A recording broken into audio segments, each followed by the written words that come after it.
I arrived at my son's house for Mother's Day dinner only to find my chair missing from the table. "Your real gift is not being here, Margaret," my daughter-in-law announced coldly in front of everyone. What she didn't realize was that her public rejection would force our family to confront generational patterns we'd been silently perpetuating for decades. Before we jump back in, tell us where you're tuning in from, and if this story touches you, make sure you're subscribed, because tomorrow I've saved something extra special for you. My name is Margaret Wilson. At 76, I've learned that life's most profound lessons often arrive through its most painful moments. I grew up in Millfield, a manufacturing town in Pennsylvania where my father worked as a foreman at the steel mill. Our community valued practicality above sentimentality, hard work above emotional expression, and duty above personal desires. Our family home on Elm Street was modest but meticulously maintained. My mother, Evelyn, ran our household with military precision. Beds were made with hospital corners, meals were served at exactly the same time each day, and emotions were treated as inconvenient disruptions to an efficient household. Feelings. "Don't wash the dishes," she would say whenever I expressed disappointment or hurt. "Duty does." My father, Robert, reinforced these lessons through his stoic presence. He worked 12-hour shifts, 6 days a week, his calloused hands and perpetually straight posture a testament to his uncompromising discipline. When I brought home report cards, he would nod at the A's without comment and circle any B's with a red pen. "Room for improvement," he would say, regardless of how few there were. Expressions of affection in our home were practical rather than emotional. My mother showed love by ironing my school uniforms to crisp perfection. My father demonstrated care by maintaining our car so it would never break down. "I love you" was replaced by "Did you finish your homework?" And hugs were reserved for major life events, graduations, weddings, funerals. This environment shaped me in ways I wouldn't fully understand until decades later. By the time I left for nursing school at Pennsylvania State University, I had internalized the belief that reliability was the highest virtue and emotional needs were secondary concerns at best, selfish indulgences at worst. State college exposed me to different ways of being. My roommate Diane came from a large Italian family where voices were loud, hugs were frequent, and emotions flowed as freely as the wine at Sunday dinners. She would receive care packages filled with homemade cookies and cards overflowing with expressions of pride and love.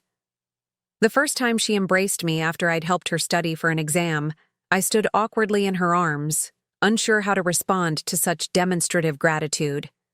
"Margaret, you're like a beautiful statue," she told me, once during our sophomore year. "All perfect form on the outside, but I sometimes wonder if you feel anything on the inside." The observation stung precisely because it reflected a question I had begun to ask myself. Did I know how to feel, or only how to function? After graduating with my nursing degree, I returned to Pennsylvania, taking a position at Millfield General Hospital. Nursing suited my practical nature: problems to solve, procedures to follow, care expressed through competent action rather than emotional display. My colleagues admired my steady hand during emergencies while patients appreciated my efficient, unflappable care. I met Edward during my 3rd year at the hospital. He was the new hospital administrator, Harvard-educated and methodical in his approach to healthcare management. Where I saw patients to be cared for, he saw systems to be optimized. His office was impeccably organized, his schedule planned weeks in advance, his communications precise and purposeful. Our courtship progressed with the same orderly efficiency that characterized our professional lives. Coffee in the hospital cafeteria evolved into dinner discussions about healthcare policy, which developed into weekend outings carefully planned and executed with minimal spontaneity.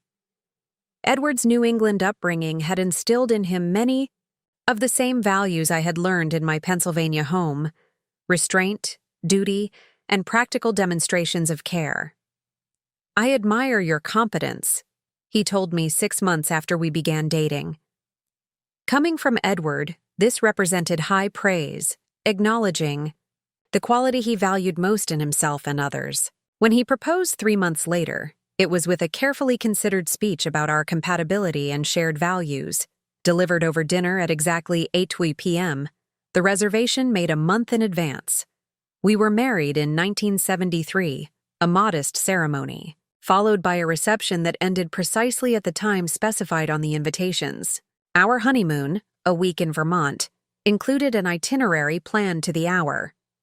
Photographs from that time show two people with identical expressions of measured satisfaction, exactly what both of us expected from marriage. We purchased a colonial-style home in Millfield's most established neighborhood, a house that conveyed stability rather than character.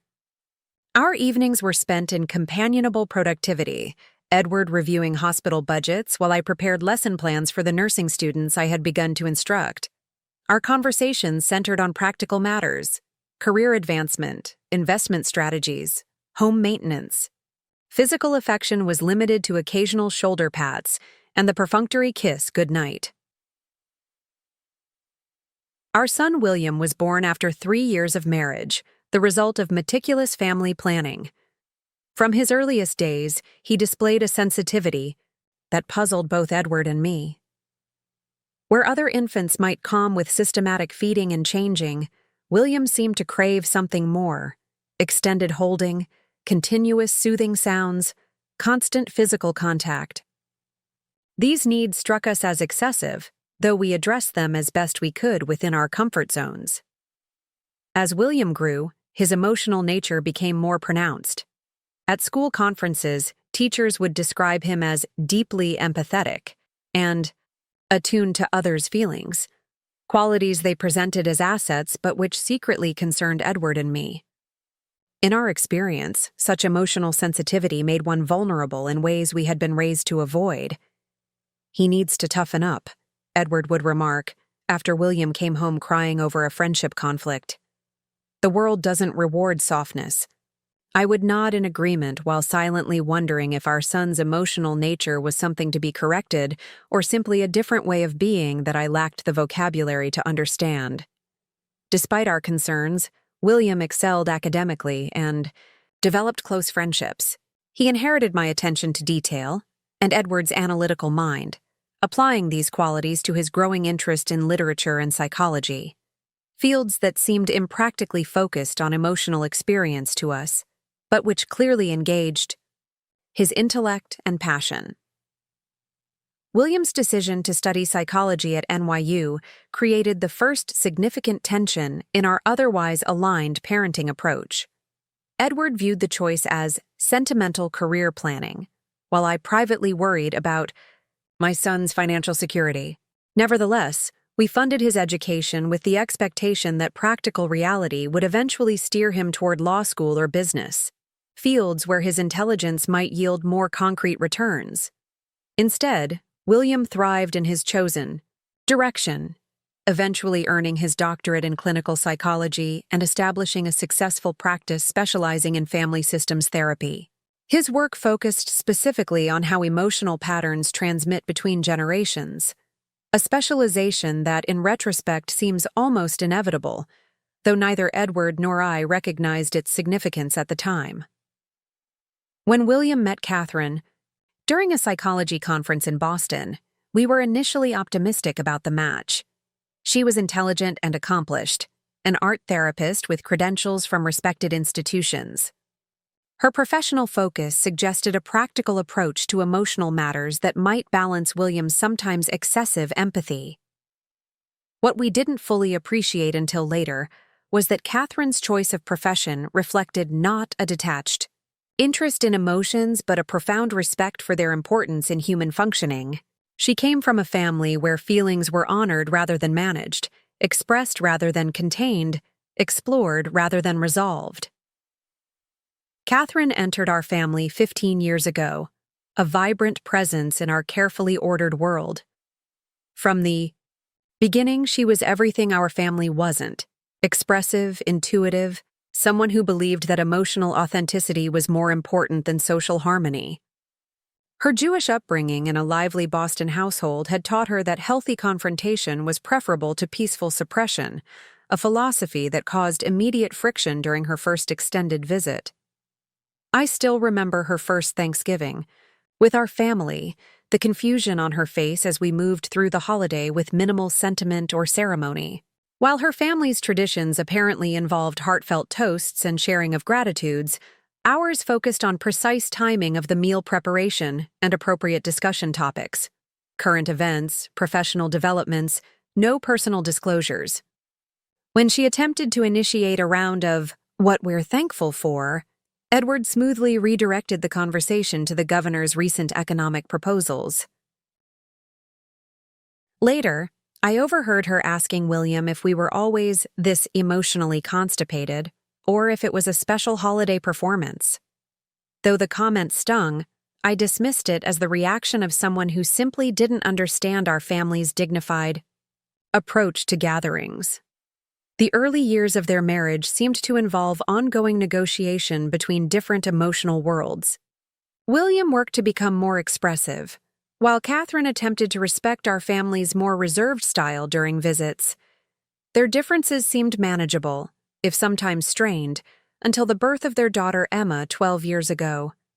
Grandparenthood introduced an unexpected complication to our family dynamic.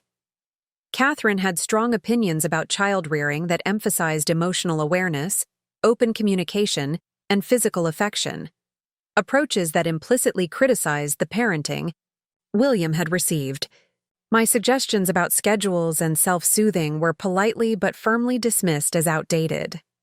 Edward's comments about not coddling the child were met with psychological research on attachment and emotional development.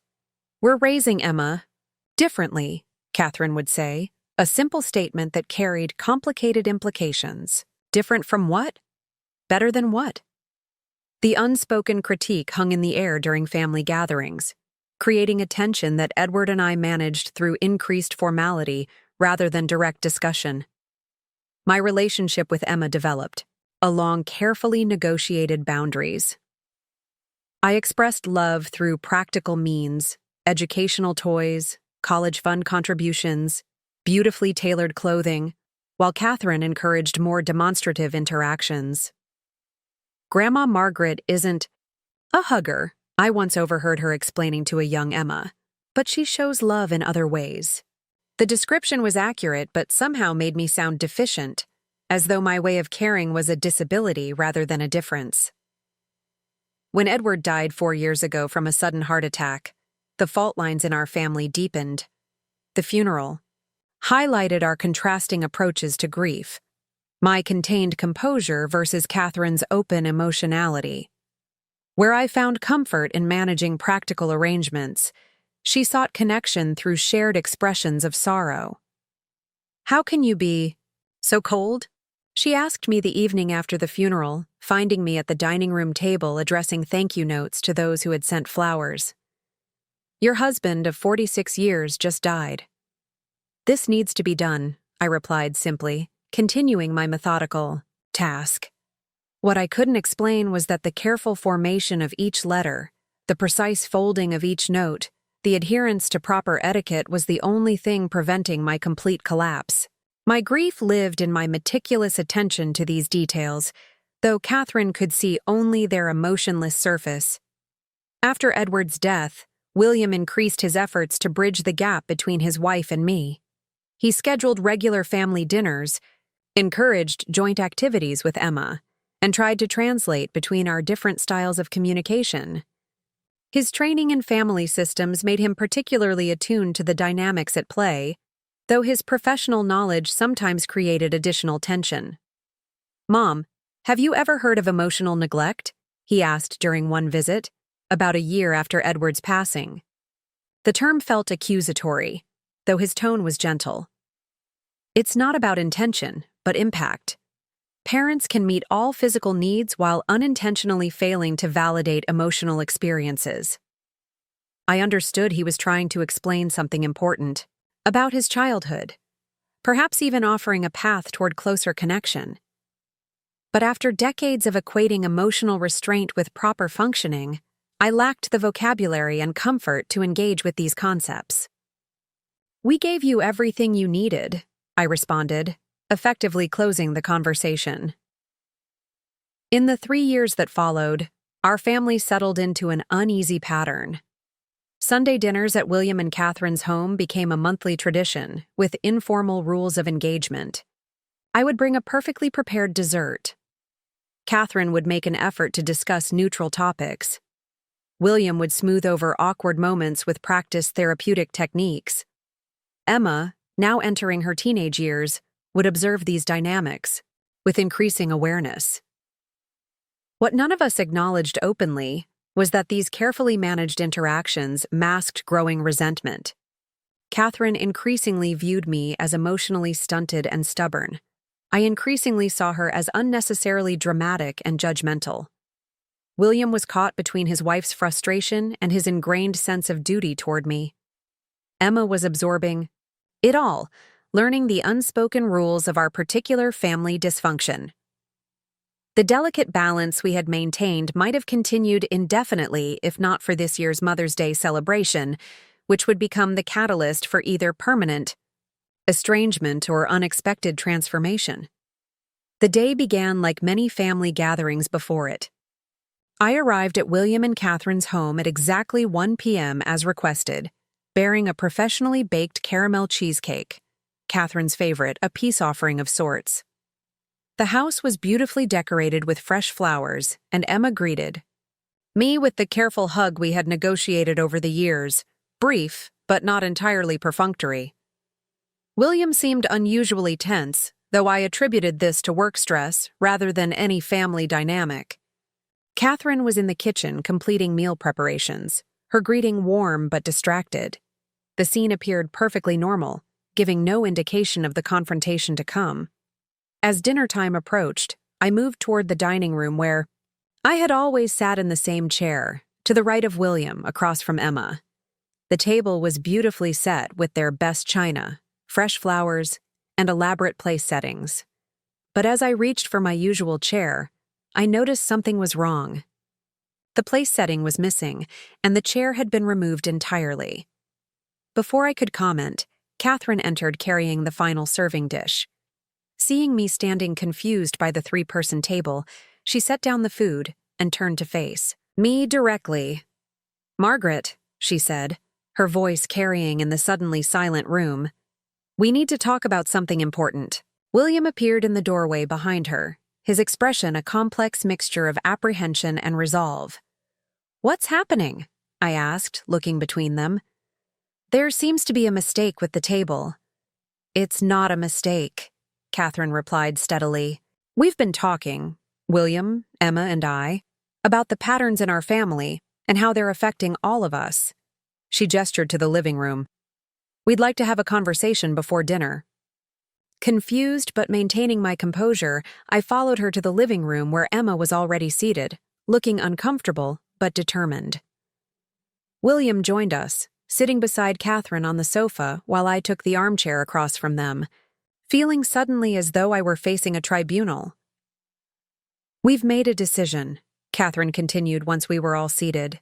"Until certain things change, our family gatherings are causing more harm than good, especially for Emma." "I don't understand," I said, though a growing sense of dread suggested I understood perfectly well. "Your real gift is not being here, Margaret," Catherine said, the words striking like physical blows despite her even tone. "Not until you're willing to acknowledge how your emotional distance affects this family. Not until you're ready to do the work to change patterns that have been hurting William his entire life and are now hurting Emma too." The accusation hung in the air between us, a public rejection more painful than anything I had experienced since Edward's death. What followed would transform our family forever, though not in the way any of us might have anticipated in that charged moment of confrontation. For several moments after Emma's words, the room fell into a silence so complete I could hear the gentle ticking of the antique clock on the mantel, a wedding gift I had given William and Catherine years ago. The accusation hung between us, heavy and unavoidable. I had been raised to handle any situation with composure, to never show weakness, but this moment tested every ounce of self-control I possessed. "I see," I finally said, my voice steady despite the storm raging inside me. "And you all decided that Mother's Day was the appropriate time for this intervention?" Catherine leaned forward, her professional therapist demeanor firmly in place. "We chose today precisely because it highlights what's at stake. Motherhood isn't just biological, it's emotional. It's about creating space for authentic connection. And you believe I've failed at this," I stated flatly. "Mom," William interjected, his voice gentler than his wife's. "This isn't about failure. It's about patterns that none of us recognized until they started affecting Emma. Patterns that were passed down to you, that you passed to me, that I might have continued if Catherine hadn't helped me see them." I looked at my son, this sensitive boy who had grown into a man who helped others understand their emotional landscapes, while his own mother apparently remained a mystery to him. Or perhaps not a mystery at all, but a cautionary tale he used. With his patience. See what happens when emotions are denied proper expression? So I'm to be uninvited from my own family until what, exactly? Start crying on command? Begin hugging strangers?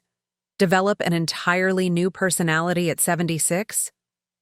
The edge in my voice betrayed the hurt beneath my composed exterior. "Grandma," Emma said, her adolescent voice cracking slightly, "it's not about being different. It's about seeing us, really seeing us, when we're hurting or happy or scared. Dad says you never saw him that way, and now you don't see." "Emma," Catherine finished when my granddaughter's voice trailed off. "You see a project to be managed, grades to be achieved, proper behaviors to be enforced, but you miss who she actually is." The accusation stung with particular sharpness because it contained an uncomfortable grain of truth. I did focus on Emma's accomplishments rather than her feelings. I did redirect emotional conversations toward practical matters.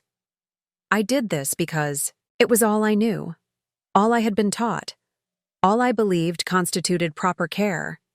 "I have always wanted what's best for this family," I said carefully. "If my approach seems cold to you, Catherine, perhaps that says more about your expectations than my intentions." William sighed, running a hand through his hair in a gesture so reminiscent of Edward that it momentarily took my breath away. "That's exactly the issue, Mom. You're deflecting rather than considering that there might be something to what we're saying." "And what exactly are you saying?" I asked, my patience wearing thin. "That, unless I transform into someone else entirely, I'm unwelcome in my own family? That seems rather extreme, especially coming from people who preach emotional awareness and acceptance." Catherine's expression hardened. "This isn't about acceptance. It's about harm. Your emotional unavailability harmed William throughout his childhood. He spent years in therapy working through it. Now we're seeing the same patterns with Emma. She censors herself around you, hides her feelings because she knows you find them uncomfortable or inappropriate." I turned to Emma, searching her young face for confirmation or denial. What I saw there, the careful guardedness, the wary assessment, was like looking in a mirror across decades. I recognized that expression. It was the same one I had worn when navigating my mother's rigorous expectations. "Is that true, Emma?" I asked quietly. She looked down at her hands, twisting them in her lap. "Last month, I got a B+ on my history project. I spent days dreading telling you because I knew you'd ask what happened to the other points, just like Great-Grandpa Robert used to do with you. Dad told me that story." She looked up, her eyes suddenly direct. I should be able to tell my grandmother about a B+ without being afraid. The simple statement carried more weight than all of Catherine's psychological terminology. Emma was afraid of my judgment, just as I had feared my father's, just as William had likely feared mine. The pattern, stretched across generations, a legacy as tangible as the silver candlesticks I had inherited from my mother. "I never intended to make you afraid," I said softly, the closest I had come to an apology. "Intention isn't the issue," Catherine said, though William placed a restraining hand on her arm. "What Catherine means," he translated, slipping into his mediator role, "is that impact matters more than intention. You didn't intend harm, Mom, but that doesn't mean harm didn't occur." I sat very still, absorbing this perspective. Throughout my life, I had judged actions by their intentions. My parents had intended to prepare me for a harsh world. Therefore, their strictness was appropriate. Edward and I had intended to raise William with proper discipline and high standards. Therefore, our parenting was correct. Catherine's accusation, that outcome mattered more than intention, challenged the framework upon which I had built my entire understanding of human interaction. "I need time to process this," I finally said, rising from the chair with as much dignity as I could muster. "If you'll excuse me, I think it's best if I leave now." "That's it?" Catherine's voice rose in frustration. "We finally addressed the elephant in the room and you're just walking away?" William placed his hand on hers again, this time with gentle pressure. "Mom processes things differently, remember? We've said what we needed to say. She needs space. Now." This small act of translation, my son explaining my needs to his wife, affected me more deeply than I expected. Despite everything, William still understood something essential about me, still advocated for my different way of processing the world. "I appreciate that, William," I said, my voice steadier than I felt. "I will. Consider everything you've said today, but right now, I need to go home." Emma rose suddenly. "I'll walk you to your car, Grandma." Catherine started to object, but William shook his head slightly, and she remained silent. Emma followed me through the house and out to the driveway where my immaculately maintained sedan was parked. The spring afternoon had turned cooler, matching my internal climate. "I'm sorry it happened this way," Emma said when we reached the car. "Mom can be really direct sometimes." I looked at my granddaughter, 12 years old, but already navigating the complex emotional currents between adults with remarkable sophistication. "Your mother believes she's protecting you," I acknowledged. "I can respect that even if I don't agree with her methods." Emma studied me with those perceptive eyes that missed nothing. "Dad says you're not cold. You just speak a different emotional language. He's been teaching me to translate." The statement startled me. "Translate?" She nodded. "Like when you bring me educational books instead of asking about my feelings. Dad says that's your way of showing love, trying to help me succeed. Or when you straighten my collar without saying anything, that's your way of saying you care. How I present myself to the world." This insight into how William interpreted my actions to his daughter brought an unexpected tightness to my throat. "Your father always was observant," I managed. "He also says you never had anyone to translate. For you," Emma continued, "so you don't always understand what people are really saying with their feelings." The observation was startlingly accurate, cutting through decades of misunderstanding to the heart of the matter. I had never learned to read emotional language because no one in my childhood home spoke it.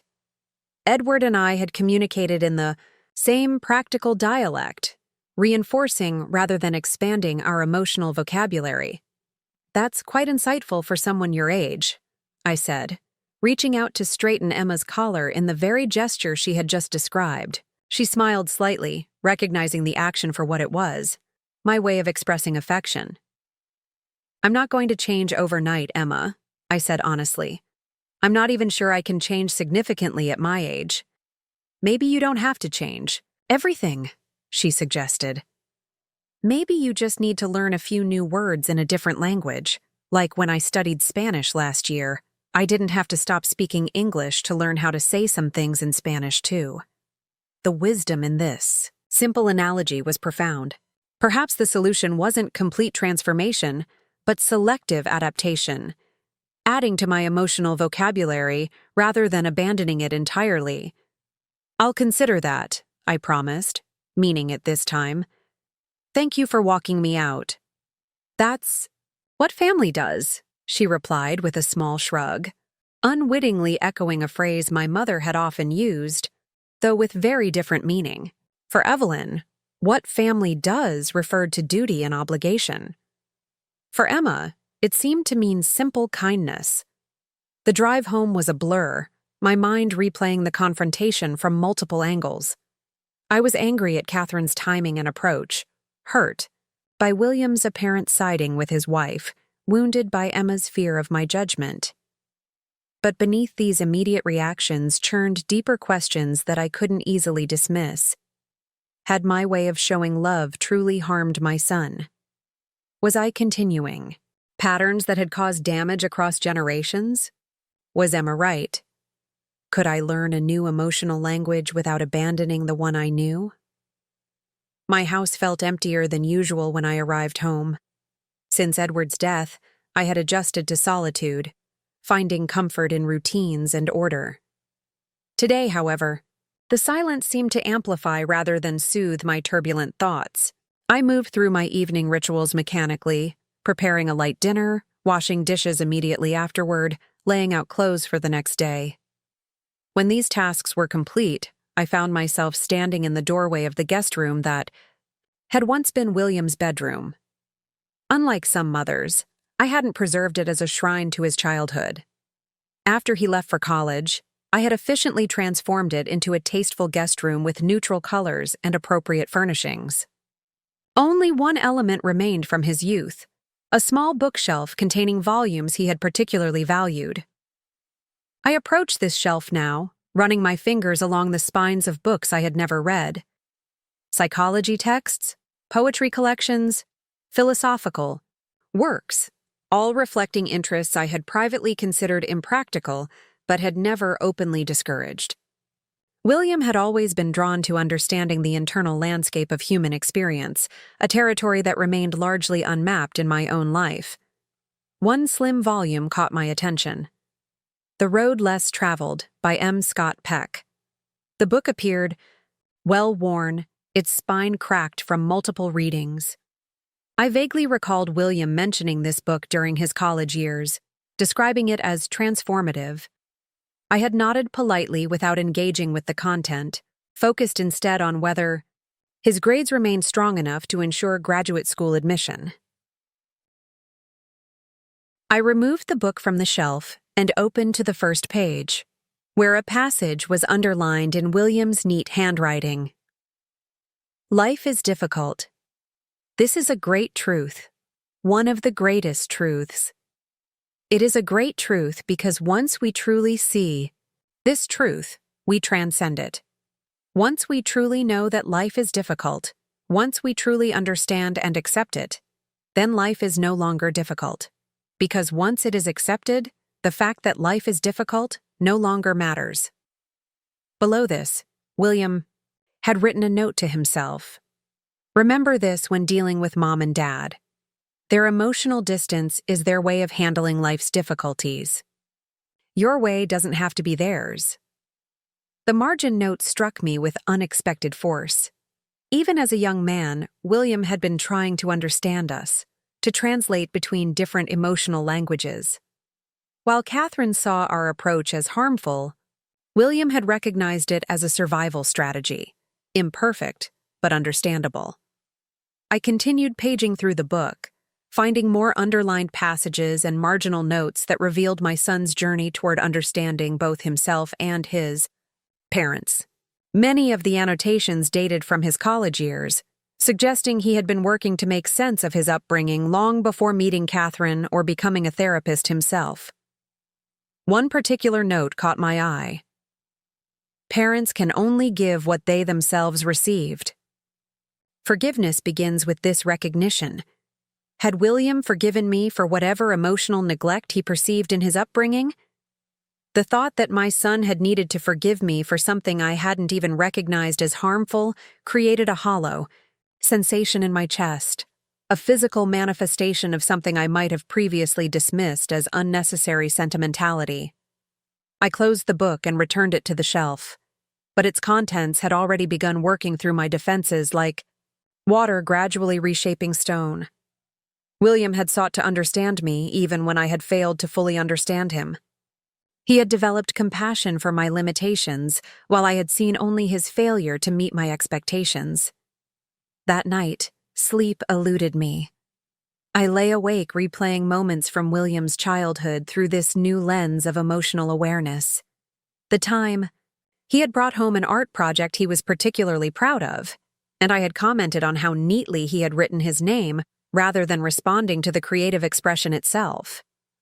The time he had come home distressed after a friendship conflict, and I had offered practical solutions rather than comfort. The time he had confided a fear about starting middle school, and I had assured him he was well prepared academically without addressing his social anxieties. Had these moments, multiplied across years, created the emotional distance Catherine now accused me of maintaining?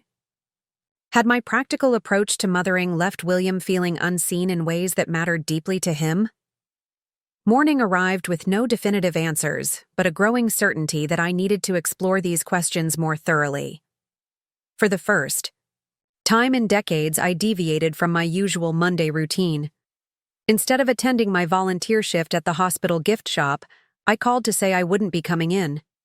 Instead of preparing my usual breakfast of toast and coffee, I sat at the kitchen table with a notepad, attempting to organize my thoughts. I had always processed difficulties through practical action, creating lists, developing plans, finding solutions. My initial impulse was to approach this emotional challenge with the same methodology, but something about that felt inadequate now.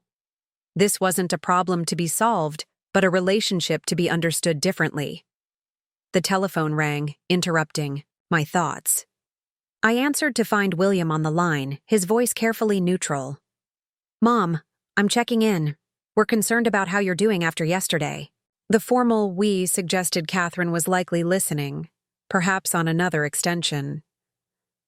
"I'm processing," I replied, using his professional terminology deliberately. "Yesterday was illuminating in ways I'm still trying to understand." "That's fair," he said, and I could hear the relief in his voice. He had clearly expected defensive anger rather than reflective consideration. "Would it help to talk about it? I could come by this afternoon, just the two of us." The suggestion of a one-on-one conversation indicated that this call might not have Catherine's full blessing. My son was reaching out independently, offering a bridge between yesterday's confrontation and whatever might come next. "I'd appreciate that," I said, surprising both of us with my ready acceptance. "There's a book on your old shelf I'd like to discuss, The Road Less Traveled. I found your annotations quite revealing." A moment of silence followed, then a soft laugh. I'd forgotten about those notes. Pretty presumptuous of 20-year-old me, thinking I had my parents all figured out. Perhaps more insightful than presumptuous, I conceded. 3:00? I'll make tea. After hanging up, I spent the morning in an unfamiliar activity, genuine introspection. Rather than busying myself with household tasks or volunteer work, I sat in Edward's study, surrounded by his meticulously organized files and reference books, and attempted to trace the emotional patterns that had shaped my life. I remembered my mother's tight-lipped silence when I had fallen and scraped my knee badly at age 7. "Crying won't clean the wound," she had said, efficiently applying antiseptic while I struggled to contain my tears. I remembered my father's response when I showed him a drawing I was proud of in 2nd grade. "Is this what they're teaching in school these days? There are more practical skills you should be focusing on." I remembered learning, gradually but thoroughly, that emotional displays were indulgences that earned neither approval nor attention in our household. Had I replicated these patterns with William without ever questioning their impact? Had I mistaken emotional restraint for strength, practical focus for proper parenting? The possibility that I had perpetuated harm while believing I was providing appropriate guidance created a discomfort unlike anything I had experienced before. William arrived precisely at 3:00. punctuality being one trait he had fully embraced from his upbringing. He appeared slightly apprehensive, as though unsure which version of his mother he would encounter: the defensive woman from yesterday, or someone more receptive to difficult conversations. "Thank you for coming," I said, leading him into the living room where I had prepared tea in the formal service Edward's mother had given us as a wedding present. The familiar ritual of pouring and serving provided a comfortable structure for what promised to be an uncomfortable conversation. William accepted the delicate cup with a slight smile. "You always did believe proper tea required proper service." "Some traditions have value," I noted, settling into my chair. "Others perhaps deserve reconsideration." He raised an eyebrow at this concession. "Yesterday has really affected you, hasn't it?" "Your wife has a talent for disruption," I replied dryly, though I maintain that Mother's Day was a particularly cruel choice for such a confrontation. William nodded, acknowledging the point. The timing wasn't ideal. Catherine tends to believe that clear communication trumps comfortable timing. It's something we sometimes disagree about. This small admission, that William occasionally sided with my perspective rather than his wife's, created an opening for more honest exchange. "You've been translating between us for years, haven't you?" I asked, helping Catherine understand. "My emotional language, as Emma put it." He looked surprised. "Emma mentioned that?" "She's remarkably perceptive for her age," I observed. "She suggested I don't need to change everything about myself, just learn a few words in a different emotional language, like studying Spanish without abandoning English." William's expression softened. "That's a perfect analogy, actually. And yes, I've tried to help both sides understand the other, not always successfully." "Why didn't you ever tell me directly?" I asked, the question that had circled my mind throughout the sleepless night. "About how my parenting affected you emotionally? Why wait until Catherine forced the issue?" He considered this, taking a careful sip of tea before responding. "I tried, in ways that made sense to me at the time. When I chose psychology as a career, that was partly a statement about what I felt had been missing in our family. When I gave you books about emotional intelligence that you never read, those were attempts at communication. The observation stung because it was accurate. I had interpreted his career choice as impractical idealism rather than commentary on his upbringing. I had placed the books he gave me on shelves without engaging with their content, assuming they reflected his interests rather than a message for me. "I missed those signals entirely," I acknowledged. "We never established a vocabulary for discussing emotional needs," William said gently. "It would be like trying to explain color to someone without the words for red or blue or green. We lacked the shared language necessary for that conversation." This framing, communication failure rather than character deficiency, offered a perspective I could accept without complete self-condemnation. We had indeed lacked a common vocabulary for the very issues that now threatened to fracture our family.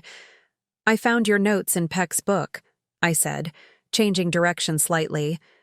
"Parents can only give what they themselves received. You understood something about my upbringing even before you became a therapist." William nodded. "Grandmother Evelyn made you look emotionally expressive by comparison. I remember visiting as a child and being amazed at how little communication happened beyond practical matters. No one talked about feelings, or dreams, or fears, just schedules and responsibilities and proper behaviors. That was considered proper parenting in our community," I said, not defensively, but reflectively. "Preparing children for a world that rewards function over feeling, achievement over expression." "I know," William replied. "You parented the way you were parented, believing it was right. The problem isn't that you were intentionally withholding, it's that neither of us recognized how that approach affected our relationship until it started happening with Emma." The mention of my granddaughter brought yesterday's confrontation back into sharp focus. Emma said she's afraid to tell me about getting a B+. Is that really true? William hesitated, then decided on honesty. Yes. She rehearses conversations with you beforehand, trying to predict your reactions and prepare appropriate responses. Catherine noticed it first. How differently Emma behaves around you compared to other adults in her life. The image of my granddaughter rehearsing conversations with me, preparing for judgment rather than anticipating connection, created a hollowness in my chest I couldn't easily dismiss. Whatever my intentions, the impact was undeniable. Emma felt she needed to perform for my approval rather than simply be herself in my presence. I don't want that for her, I said quietly, surprising myself with the depth of feeling behind the simple statement. Whatever happened between you and me, or between my parents and me, I don't want Emma to feel she must earn acceptance through perfection. Something shifted in William's expression. A softening, a recognition that we had reached a turning point in our conversation. That's the most important thing you've ever said to me about parenting, he told me, because it puts Emma's emotional experience at the center, rather than your expectations or intentions. We sat in silence for a moment, the significance of this shift settling between us. Finally, I asked the question that had been forming since yesterday's confrontation. What happens now? Catherine made it clear I'm unwelcome until I change, but I'm not even sure what specific changes she expects. William leaned forward, placing his teacup on the table between us. Catherine was speaking from a place of protection, for Emma and for me. Her approach was harsh, but her concern is legitimate. The question isn't what she wants, it's what kind of relationship you want with your granddaughter and, by extension, with me. The question cut through peripheral issues to the heart of the matter. What did I want? Not what did Catherine demand or what would restore superficial family harmony. But what kind of authentic connection did I desire with the people who mattered? Most in my life? I want Emma to feel seen and accepted, I said slowly, considering each word. I want her to know that my love isn't conditional on her achievements or behavior. I paused, moving into territory that felt vulnerable and unfamiliar. I want to know her, not just what she accomplishes, but who she is. William nodded encouragingly. And with me? I took a breath, venturing further into emotional territory I had avoided for decades. I want to understand how I affected you, not to defend or explain, but to genuinely comprehend your experience as my son. I want. Another pause, another step into vulnerability. I want to know if there's still time to develop a different kind of relationship between us. My son's eyes glistened slightly, a sight that would have made me uncomfortable 24 hours earlier, but now registered as meaningful rather than excessive. There's always time, Mom. That's the thing about family. The story continues as long as we're willing to write new chapters. Catherine may not be as optimistic about my capacity for change, I noted, a shade of my usual dryness returning. William smiled slightly. Catherine's protective instincts are strong, but so is her belief in transformation. She wouldn't be an art therapist otherwise. She's seen people make profound changes at every age, though usually because they wanted to, not because they were forced to. And that's the question, isn't it? I reflected. Whether I truly want to change or am merely responding to an ultimatum. Only you can answer that, William said gently. But the fact that we're having this conversation suggests you're already moving in a new direction. As he prepared to leave an hour later, William paused at the door. I have a session with a client tomorrow morning, but I'm free for lunch. Would you be willing to meet Catherine for coffee afterward? Just the two of you? The suggestion sent a ripple of anxiety through me. One-on-one interaction with my daughter-in-law without William's mediating presence had always been strained. The thought of facing her after yesterday's confrontation was particularly daunting. I'm not sure that's wise, I hedged. Catherine and I don't communicate well without you as translator. That's exactly why it might be valuable, William countered. If you're both committed to moving forward, you need to develop your own communication channel, not just rely on me as intermediary. His logic was sound, even if the prospect remained uncomfortable. I suppose that makes sense, I conceded reluctantly. I'll ask her to call you to arrange it, he said, embracing me briefly before leaving. A physical expression of affection that felt less awkward than usual, perhaps because our conversation had created emotional context for the gesture. Alone again, I returned to the living room where our teacups still sat on the table. In the past, I would have immediately cleared and washed them, restoring order to the environment. Today, I left them there temporarily, more interested in capturing my thoughts while they remained clear. The conversation with William had illuminated perspectives I had never fully considered, expanding my understanding of how my parenting had affected him. Yet our discussion had focused primarily on the past and present. The question of future, change, how it might look, what it might require, remained largely unexplored. As I finally cleared away the tea service, moving with the efficient precision that characterized all my domestic activities, I considered what learning a new emotional language might entail at 76. Could I develop fluency in expressions, a feeling that had been discouraged throughout my formative years? Could I learn to value emotional connection as highly as practical function after decades of the opposite priority? The prospect seemed daunting, yet something had shifted within, a recognition that the status quo was no longer acceptable if it meant continued distance from William and Emma.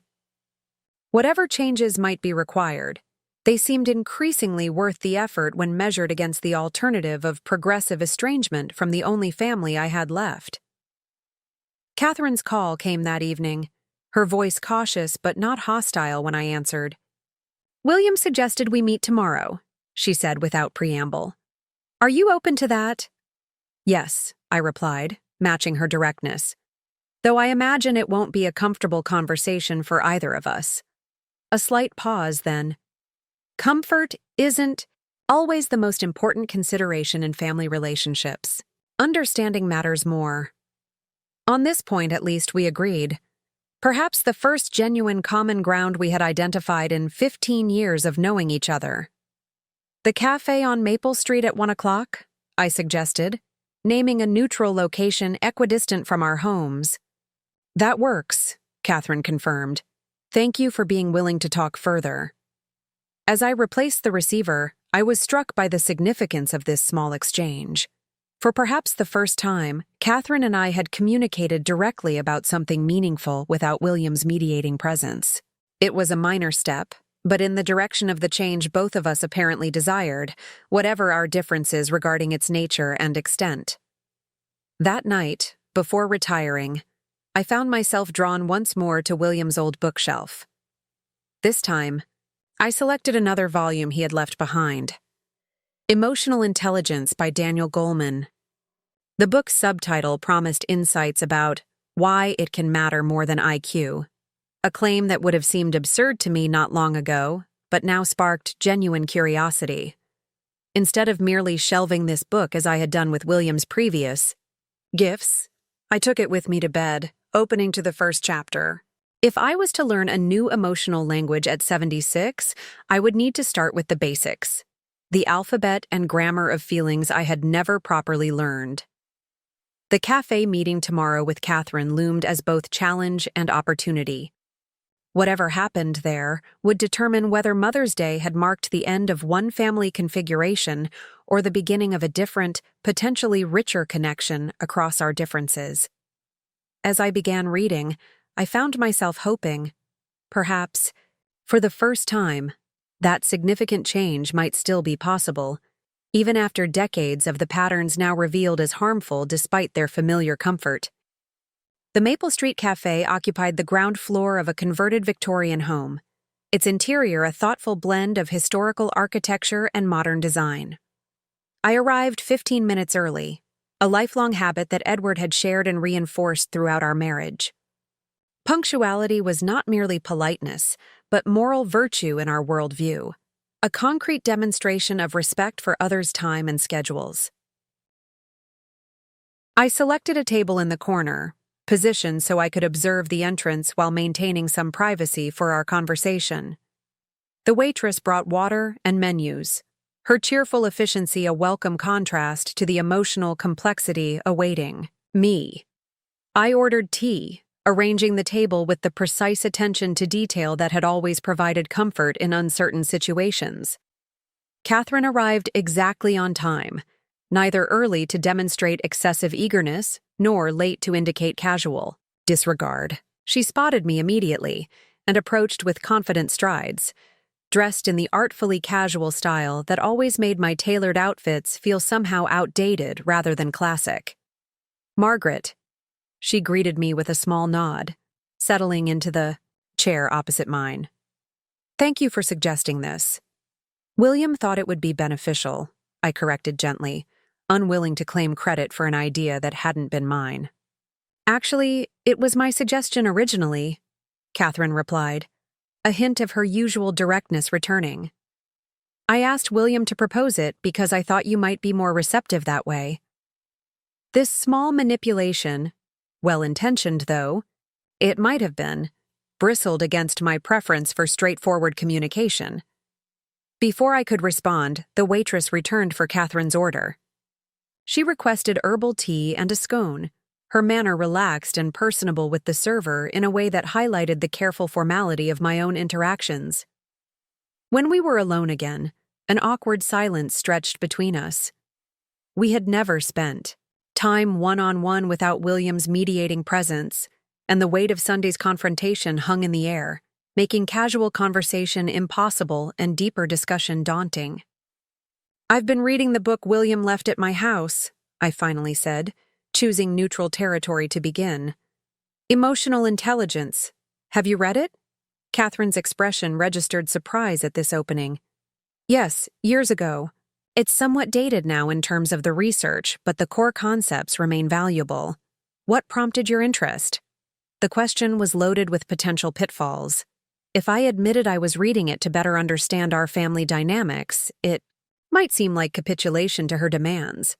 If I claimed mere intellectual curiosity, it would appear dishonest given recent events. "Emma suggested I might benefit from learning a new emotional language," I said, opting for simple truth.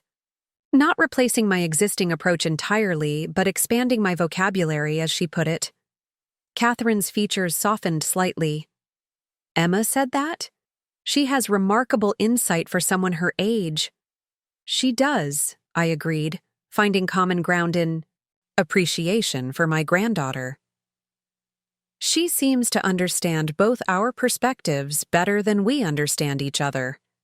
This observation created an opening for more substantive discussion. Catherine leaned forward slightly, her professional demeanor giving way to something more personal. "Margaret, I want to acknowledge that my approach on Sunday was unnecessarily harsh," she said, surprising me with this direct admission. "While I stand by the concerns I raised, the manner and timing were counterproductive." This concession, offered without qualification or expectation of reciprocal apology, suggested Catherine was genuinely interested in improving our relationship rather than merely winning an emotional standoff. It allowed me to respond with similar candor. "The timing was particularly difficult," I acknowledged, "though I'm beginning to understand that there might never have been an easy moment for such a conversation." Our tea arrived, creating a natural pause.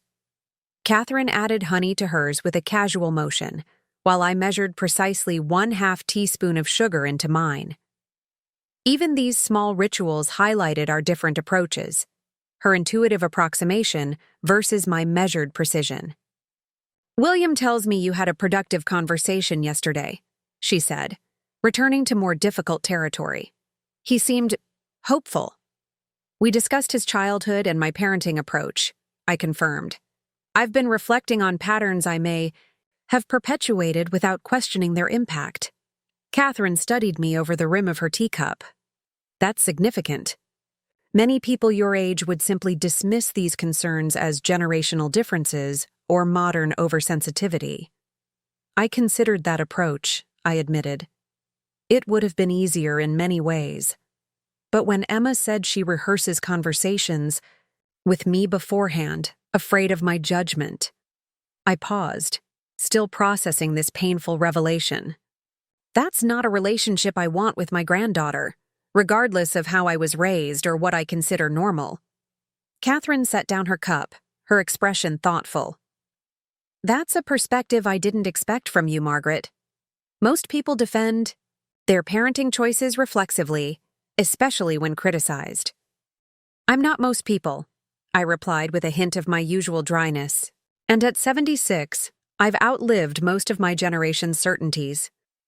Perhaps that creates space for reconsideration. A small smile touched Catherine's lips. Not the pitying expression I had feared, but something closer to genuine respect. William always said you were more flexible than you appeared, given the right motivation. And Emma provides that motivation, I acknowledged. I don't want to be the grandmother she dreads disappointing or feels she must perform for. I want something different. What do you want specifically? Catherine asked, her therapist's precision emerging naturally. It helps to articulate these things concretely. The question caught me off guard. I had been thinking in terms of what I didn't want, rather than what I did, a negative rather than positive definition of the relationship I hoped to build with Emma. I took a moment to consider my answer carefully. I want Emma to feel seen for who she is, not just what she achieves, I began slowly. I want her to know that I value her creative thinking and emotional sensitivity as much as her academic performance. I want her to feel she can bring her whole self to our relationship, not just the parts that align with my expectations. As I articulated these desires, I realized they applied equally to my relationship with William. Wishes I had never clearly defined or communicated throughout his childhood. Catherine seemed to recognize this parallel. Those are beautiful aspirations, she said quietly. For both relationships, the question becomes how to translate them into practice, given your established patterns of interaction. This practical framing, how rather than whether, suggested Catherine had moved from questioning my capability for change to considering its implementation. It was a shift I hadn't expected this early in our conversation, one that created unexpected emotional space between us. That's where I'm struggling, I admitted. I understand intellectually that different expressions of care and connection exist, but I'm not fluent in them. Reading about emotional intelligence is one thing. Practicing it at 76 after a lifetime of different habits seems daunting. Catherine nodded, professional interest visibly engaging with this challenge. It is daunting, but not impossible. The brain remains capable of forming new pathways throughout life. The question is whether the motivation is sufficient to overcome the discomfort of change. And you doubt my motivation, I observed, not accusingly but matter-of-factly. I questioned it, she corrected. Past tense. Your willingness to have this conversation, to read the book William gave you, to acknowledge Emma's feelings about your interactions. These suggest genuine motivation rather than superficial compliance. The distinction was important.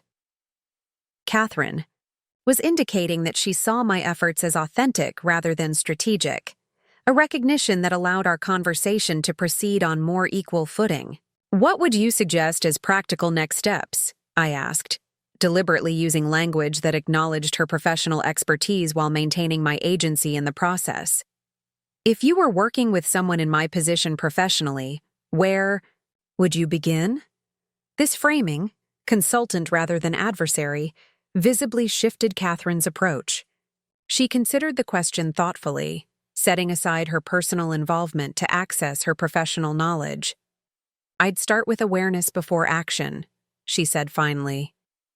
Noticing moments when automatic responses emerge and creating a small pause before reacting. Not trying to change everything at once, but identifying specific interactions that could serve as practice opportunities. For instance, I prompted, seeking concrete examples. The next time Emma shows you something she's created, artwork, a story, a school project. Practice asking about her experience creating it before commenting on its quality or execution. What inspired this? Or what part was most challenging? Or what do you like best about it?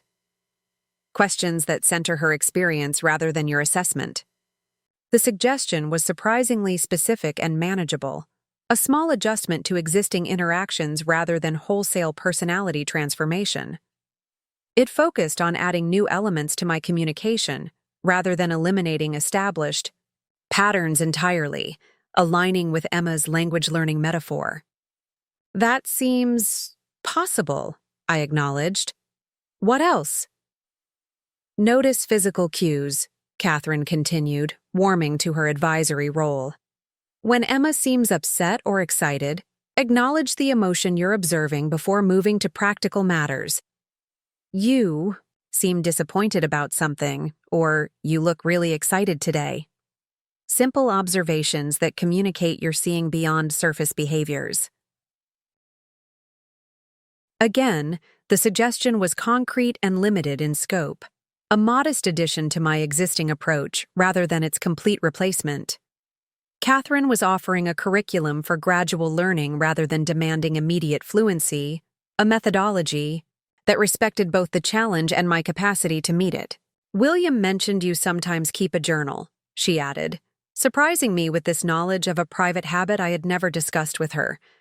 Writing can be a useful tool for developing emotional vocabulary, describing your own feelings about daily experiences, even simple ones, can help expand awareness of internal states that might otherwise go unrecognized. The suggestion touched on something I had already begun the previous night, using writing to explore emotional territory that felt inaccessible in direct conversation.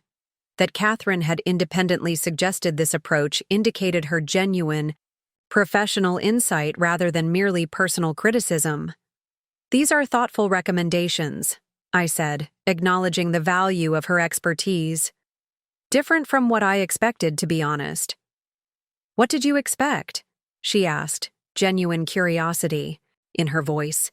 Demands for immediate transformation, I admitted. Instructions to become demonstrative and expressive in ways that feel entirely foreign to my nature. A requirement to abandon who I am rather than expand who I might become, Catherine shook her head slightly. That would be poor therapy and worse family dynamics. Authentic change builds on existing strengths rather than requiring their rejection. Your attention to detail, commitment to follow-through, and capacity for careful observation are assets in this process, not obstacles. This reframing of my fundamental traits as potential resources rather than inherent barriers created a profound shift in my perspective. Catherine was not asking me to become someone else entirely, but to apply my existing strengths to new areas of growth, a far more manageable and respectful approach than I had anticipated. I appreciate that perspective, I said quietly. It makes the task seem less impossible. It's not impossible at all, Catherine replied with professional certainty. In my practice, I've worked with people making similar transitions at various life stages. The process requires patience and persistence, but the fundamental skills involve applying existing capacities in new contexts rather than developing entirely new abilities. Our conversation continued for nearly 2 hours, moving gradually from theoretical frameworks to practical applications.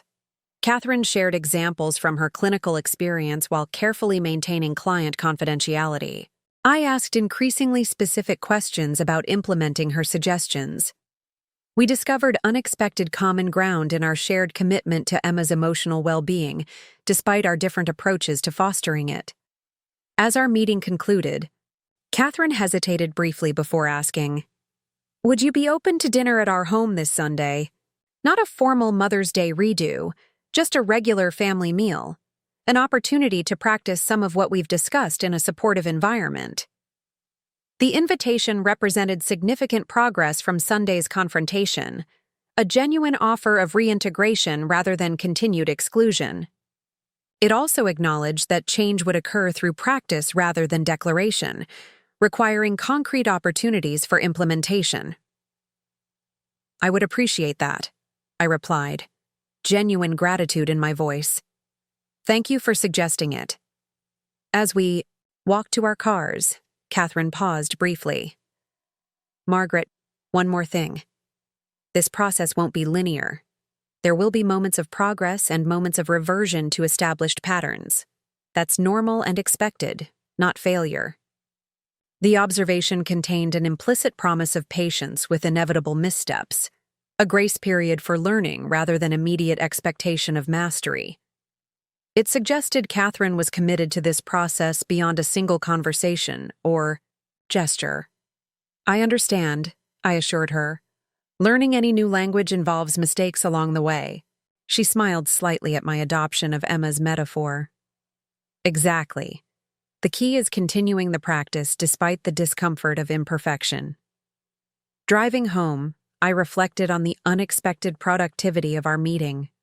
Where I had anticipated continued conflict or grudging civility, we had instead discovered potential partnership in a shared goal, improving my relationship with Emma and, by extension, with William. Catherine's professional perspective had created space for constructive discussion that our personal history might otherwise have prevented.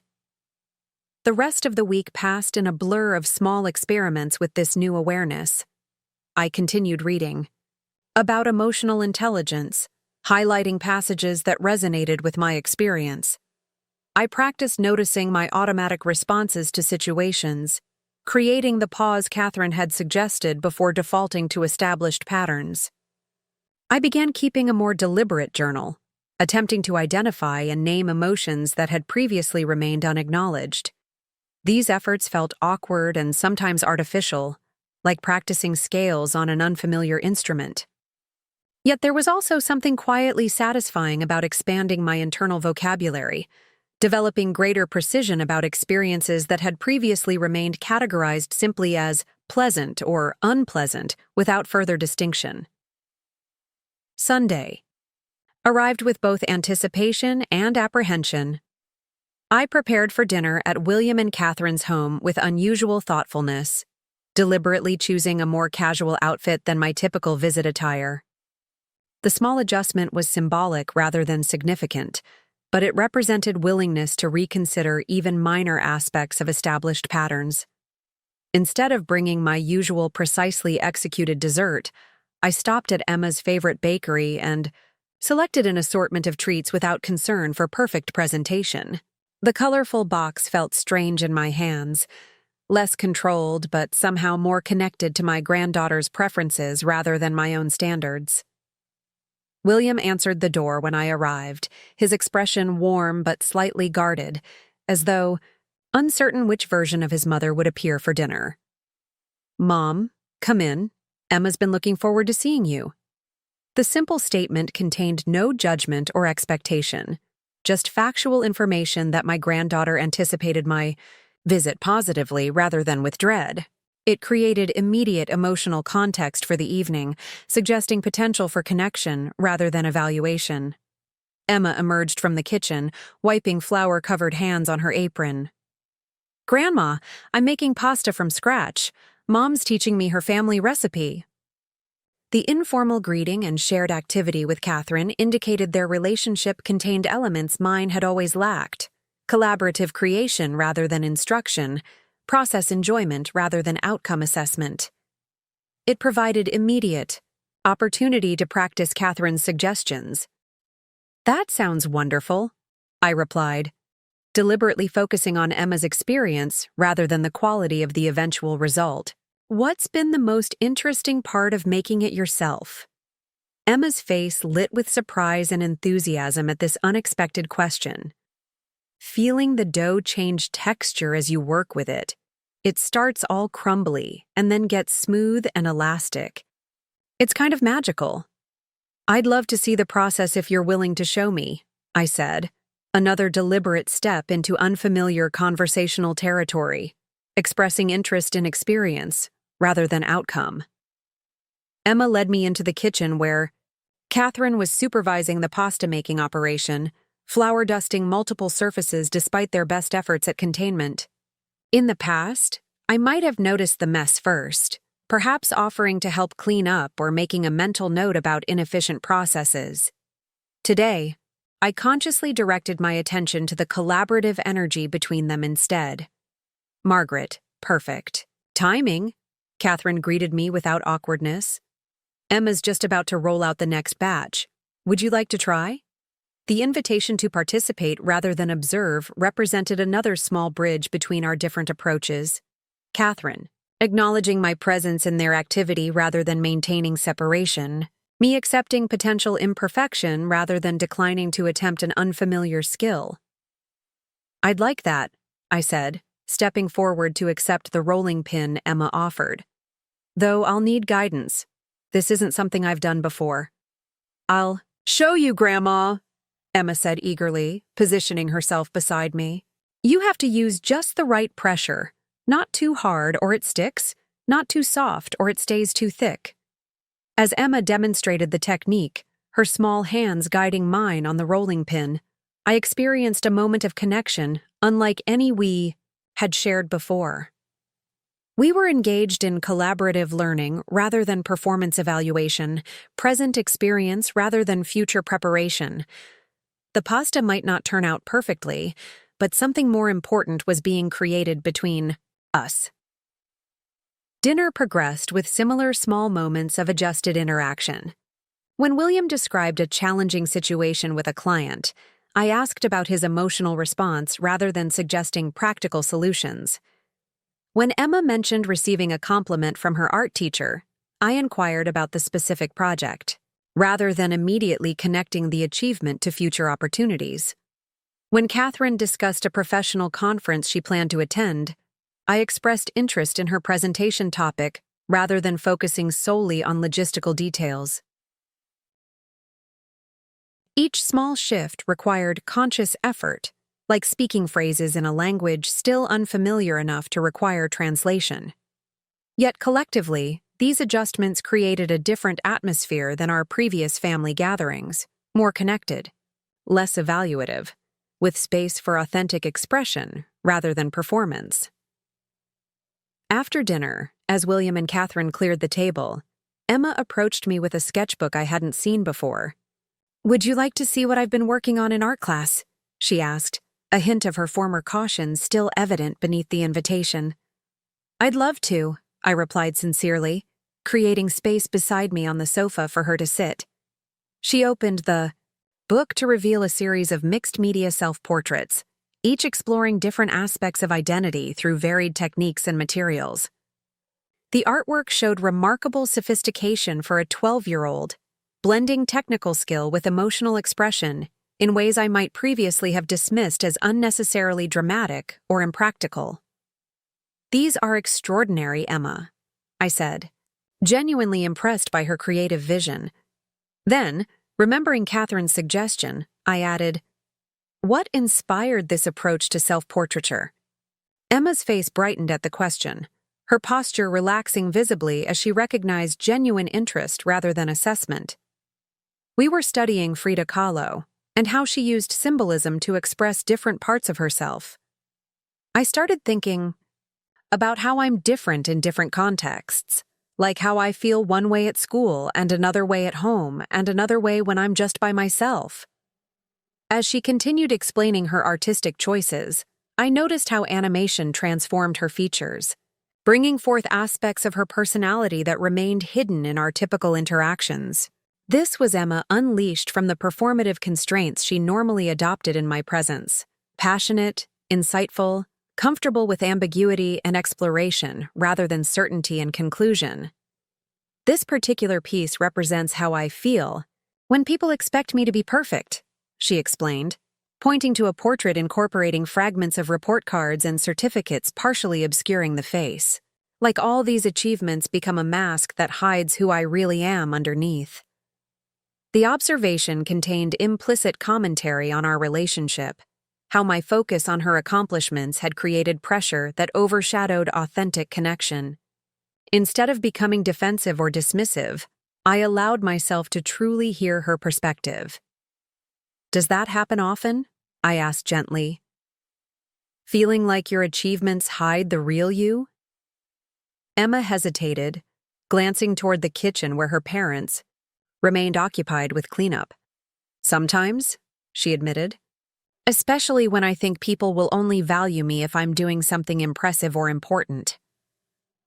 "I value you for exactly who you are, Emma," I said, the words emerging with unexpected emotion. "Not for your grades or achievements or future potential, just for being you, exactly as you are right now." Her eyes widened slightly, suggesting these words represented significant departure from our established patterns. "Really?" she asked, uncertainty evident in her voice. "Really?"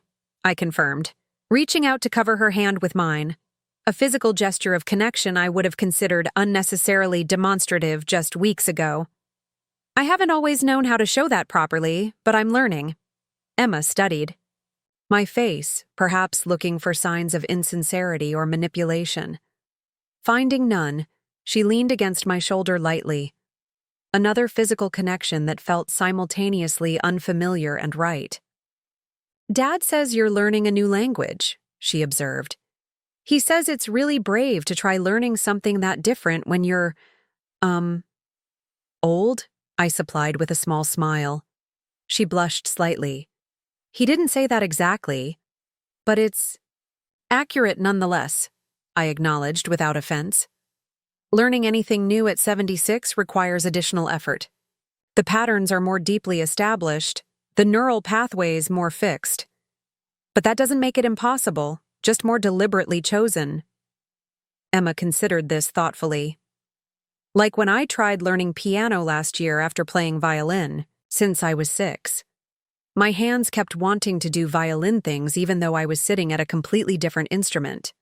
"Exactly like that," I confirmed, appreciating her insightful analogy. "My emotional responses are trained in particular patterns. Creating new ones takes conscious practice and patience with the inevitable awkward moments along the way." William appeared from the kitchen, pausing at the threshold when he observed our conversation. Something in our posture or expression caught his attention, creating a moment of quiet observation before he spoke. "Everything okay in here?" he asked, his tone suggesting the question carried deeper meaning than its surface simplicity. Emma nodded, still leaning lightly against my shoulder. "Grandma and I are talking about learning new instruments and languages and stuff." William's gaze met mine over Emma's head, a silent question in his expression. I nodded slightly, confirming that despite the metaphorical discussion, genuine connection was occurring. "Catherine's setting up a game in the dining room if you're interested," he said, accepting our nonverbal exchange without further comment. "Something about creating stories together from random prompt cards. The suggestion of a creative, collaborative activity, rather than the usual post-dinner separation into adult conversation and child homework, represented another adjustment to established patterns. It offered opportunity for continued connection rather than retreat to familiar roles." "That sounds enjoyable," I replied, another small step into unfamiliar territory, expressing interest in unstructured creative activity rather than practical productivity. As we moved toward the dining room, Emma maintained proximity rather than creating her usual careful distance. This subtle shift, physical closeness mirroring emotional connection, suggested our brief conversation had created meaningful change in her perception of our relationship. Catherine looked up as we entered, her expression registering the changed dynamic between Emma and me. A quick glance passed between her and William, another nonverbal exchange I might have missed before developing greater awareness of emotional cues. "I thought we might try something different tonight," Catherine explained, gesturing toward the colorful cards arranged on the table. Each person draws 3 cards with different story elements: character, setting, challenge, and we collaborate to create a story incorporating everyone's elements. The game required flexibility, creativity, and comfort with uncertainty, qualities I had rarely demonstrated in family settings. Yet it also offered perfect opportunity to practice new approaches in a supportive environment, exactly as Catherine had suggested during our cafe conversation. "I'm not particularly skilled at improvisation," I acknowledged honestly, "but I'm willing to try." "That's all anyone can ask," Catherine replied, the statement carrying significance beyond the immediate context. Willingness to try is the foundation of growth. As we settled around the table, drawing cards and beginning to construct absurd narratives combining unlikely elements, I experienced a moment of clarity about the transformation occurring within our family system. We were not merely addressing past patterns or correcting problematic dynamics. We were actively creating something new, a family culture that incorporated elements from different traditions while transcending their individual limitations. My relationship with Emma was evolving beyond the constraints of my upbringing and habitual responses. My connection with William was developing greater authenticity than our previous careful avoidance of emotional territory had permitted. Even my interactions with Catherine were shifting from tolerant formality to cautious partnership in shared goals. These changes were neither complete nor guaranteed permanent. The patterns established over decades would require continuous conscious adjustment rather than one-time transformation. Yet something fundamental had shifted since that painful Mother's Day confrontation, not just in my behavior, but in my understanding of what family connection could encompass beyond duty and achievement. As Emma enthusiastically described a scene combining her space station setting with William's lost archaeologist character and my challenge of an approaching meteor shower, I found myself genuinely engaged in the collaborative storytelling rather than mentally cataloging its educational value or practical application. This moment, imperfect, unstructured, focused on process rather than outcome, represented something I had rarely experienced in my own childhood or created in William's. Family connection centered in present experience rather than future preparation, acceptance rather than evaluation, being rather than becoming. "Grandma, now you add what happens next," Emma prompted, her eyes bright with creative excitement. Instead of deflecting or minimizing my participation, I leaned into the invitation. Another small step into new territory. Another phrase in the emotional language I was gradually learning to speak. "Well," I began, surprising myself with emerging creativity. As the meteor shower illuminated the night sky above the space station, the lost archaeologist noticed something unusual about the pattern of falling stars. The story continued, weaving together our disparate elements into cohesive narrative. Like our family itself, the tale incorporated seemingly incompatible components into something new and unexpected, not perfect or polished, but authentic and collaboratively created. Catherine caught my eye across the table, a silent acknowledgement passing between us. The woman who had removed my chair on Mother's Day was now witnessing my first halting steps into different family dynamics. The confrontation that had seemed so cruel had indeed changed our family forever, not through destruction but through painful, necessary growth. "Thank you," I mouthed silently when Emma's attention turned toward William's dramatic addition to our story. Catherine nodded slightly, professional satisfaction and personal hope visible in her expression. "Just the beginning," she mouthed back, reminding me that this transformation remained a work in progress rather than completed change. Yet beginnings themselves hold power, the potential energy of new directions, the courage to question established patterns, the willingness to learn languages previously deemed unnecessary or unimportant. As our collaborative story reached its improbable but satisfying conclusion, I recognized that our family was writing a new narrative as well, one that honored different emotional languages while developing shared vocabulary. One that created space for authentic connection across generational patterns. Emma's assessment had been remarkably accurate. I didn't need to become someone else entirely. I simply needed to learn some new words in a different language. The vocabulary of emotional connection that had remained untaught in my own upbringing, but could still be acquired through deliberate practice and patient instruction.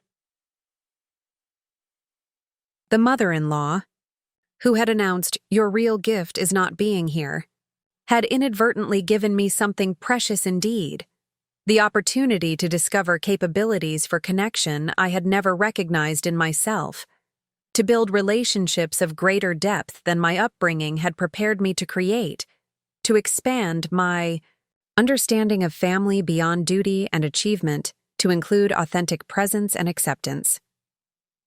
As we cleared away the game cards and prepared for my departure, Emma hugged me with less hesitation than usual. "Will you come for dinner again next Sunday, Grandma? I want to show you my science project, and maybe we could bake something together afterward."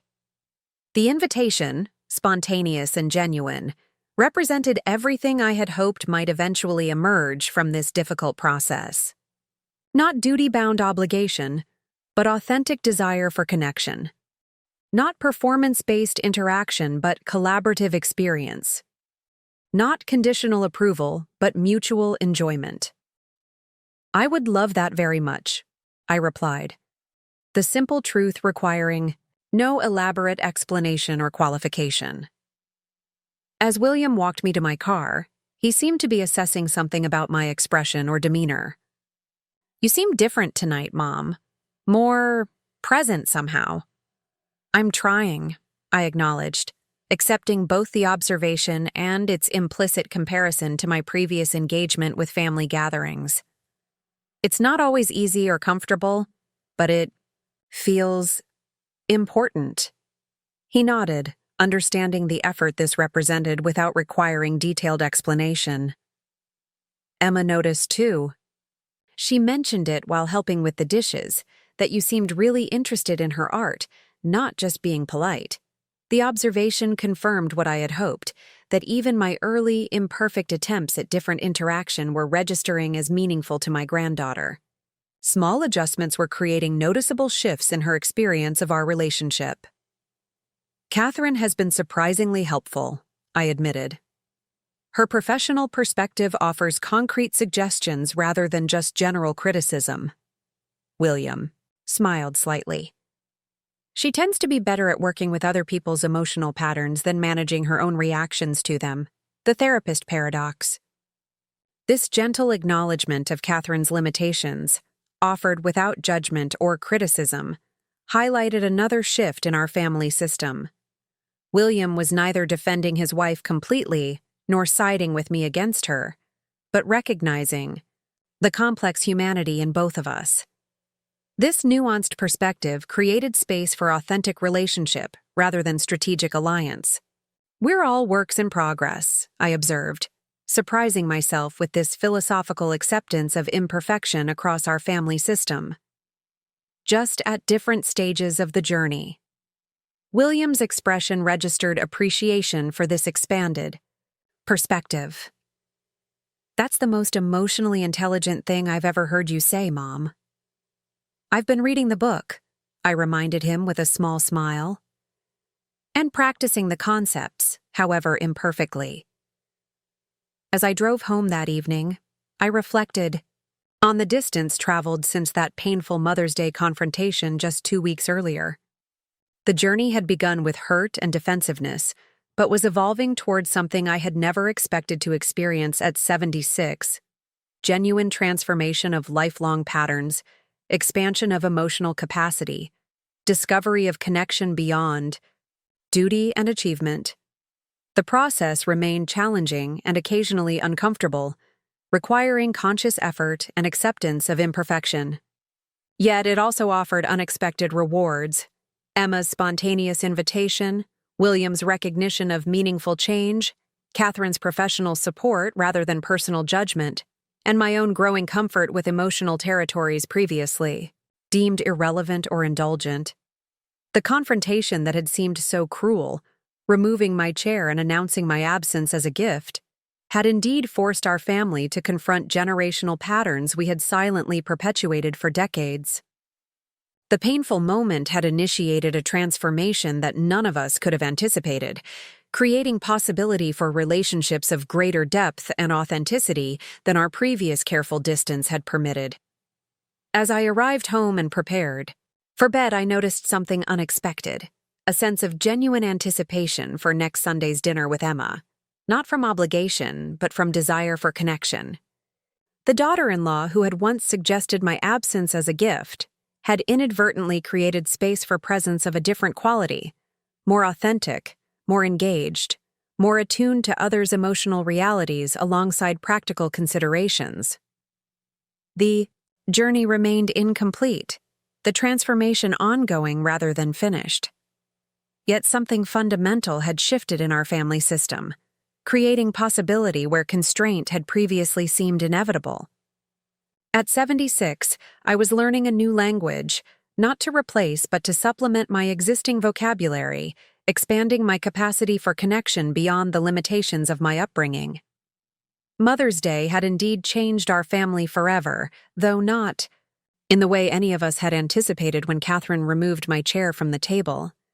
The painful confrontation had initiated a process of growth that continued to unfold, creating new possibilities within relationships previously defined by obligation rather than authentic connection. As I drifted toward sleep, Emma's spontaneous invitation echoed in my mind, not just the words, but the genuine desire for connection they represented. Something new was growing between us, between all of us.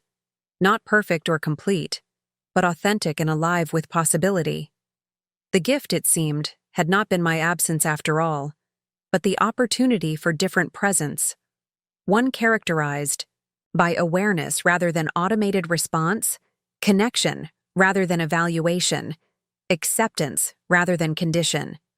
And that, perhaps, was the most unexpected outcome of a Mother's Day confrontation that had initially seemed cruel, but ultimately created space for transformation none of us had imagined possible. 6 months had passed since that painful Mother's Day confrontation. The summer had given way to autumn, and now the first frost of November sparkled on my lawn as I prepared for our weekly Sunday dinner at William and Catherine's home. These gatherings had evolved from tentative experiments in new communication, patterns to established rituals of genuine connection, still occasionally awkward, but increasingly authentic. My relationship with Emma had transformed most dramatically. The careful distance that once characterized our interactions had been replaced by collaborative projects, honest conversations, and mutual appreciation that extended beyond achievements to genuine interests and experiences. She no longer rehearsed conversations before speaking with me or hid aspects of herself she feared I would judge harshly. Last week, she had proudly shown me a B on her math test, explaining the concepts she had struggled with and her plan for getting help from her teacher. Rather than focusing on the grade, I had asked questions about her learning process and acknowledged her proactive approach to improvement. The absence of fear in her expression, the natural way she shared both success and struggle, confirmed that something fundamental had shifted between us. As I selected a sweater for today's dinner, my phone rang, Catherine's number appearing on the display. We now communicated directly several times a week, our relationship having evolved from strained toleration to cautious collaboration and increasingly genuine appreciation for our different perspectives. "Margaret? Good morning," she greeted me. "I'm calling because we'd like to discuss something as a family today, and I wanted to give you advance notice rather than surprising you."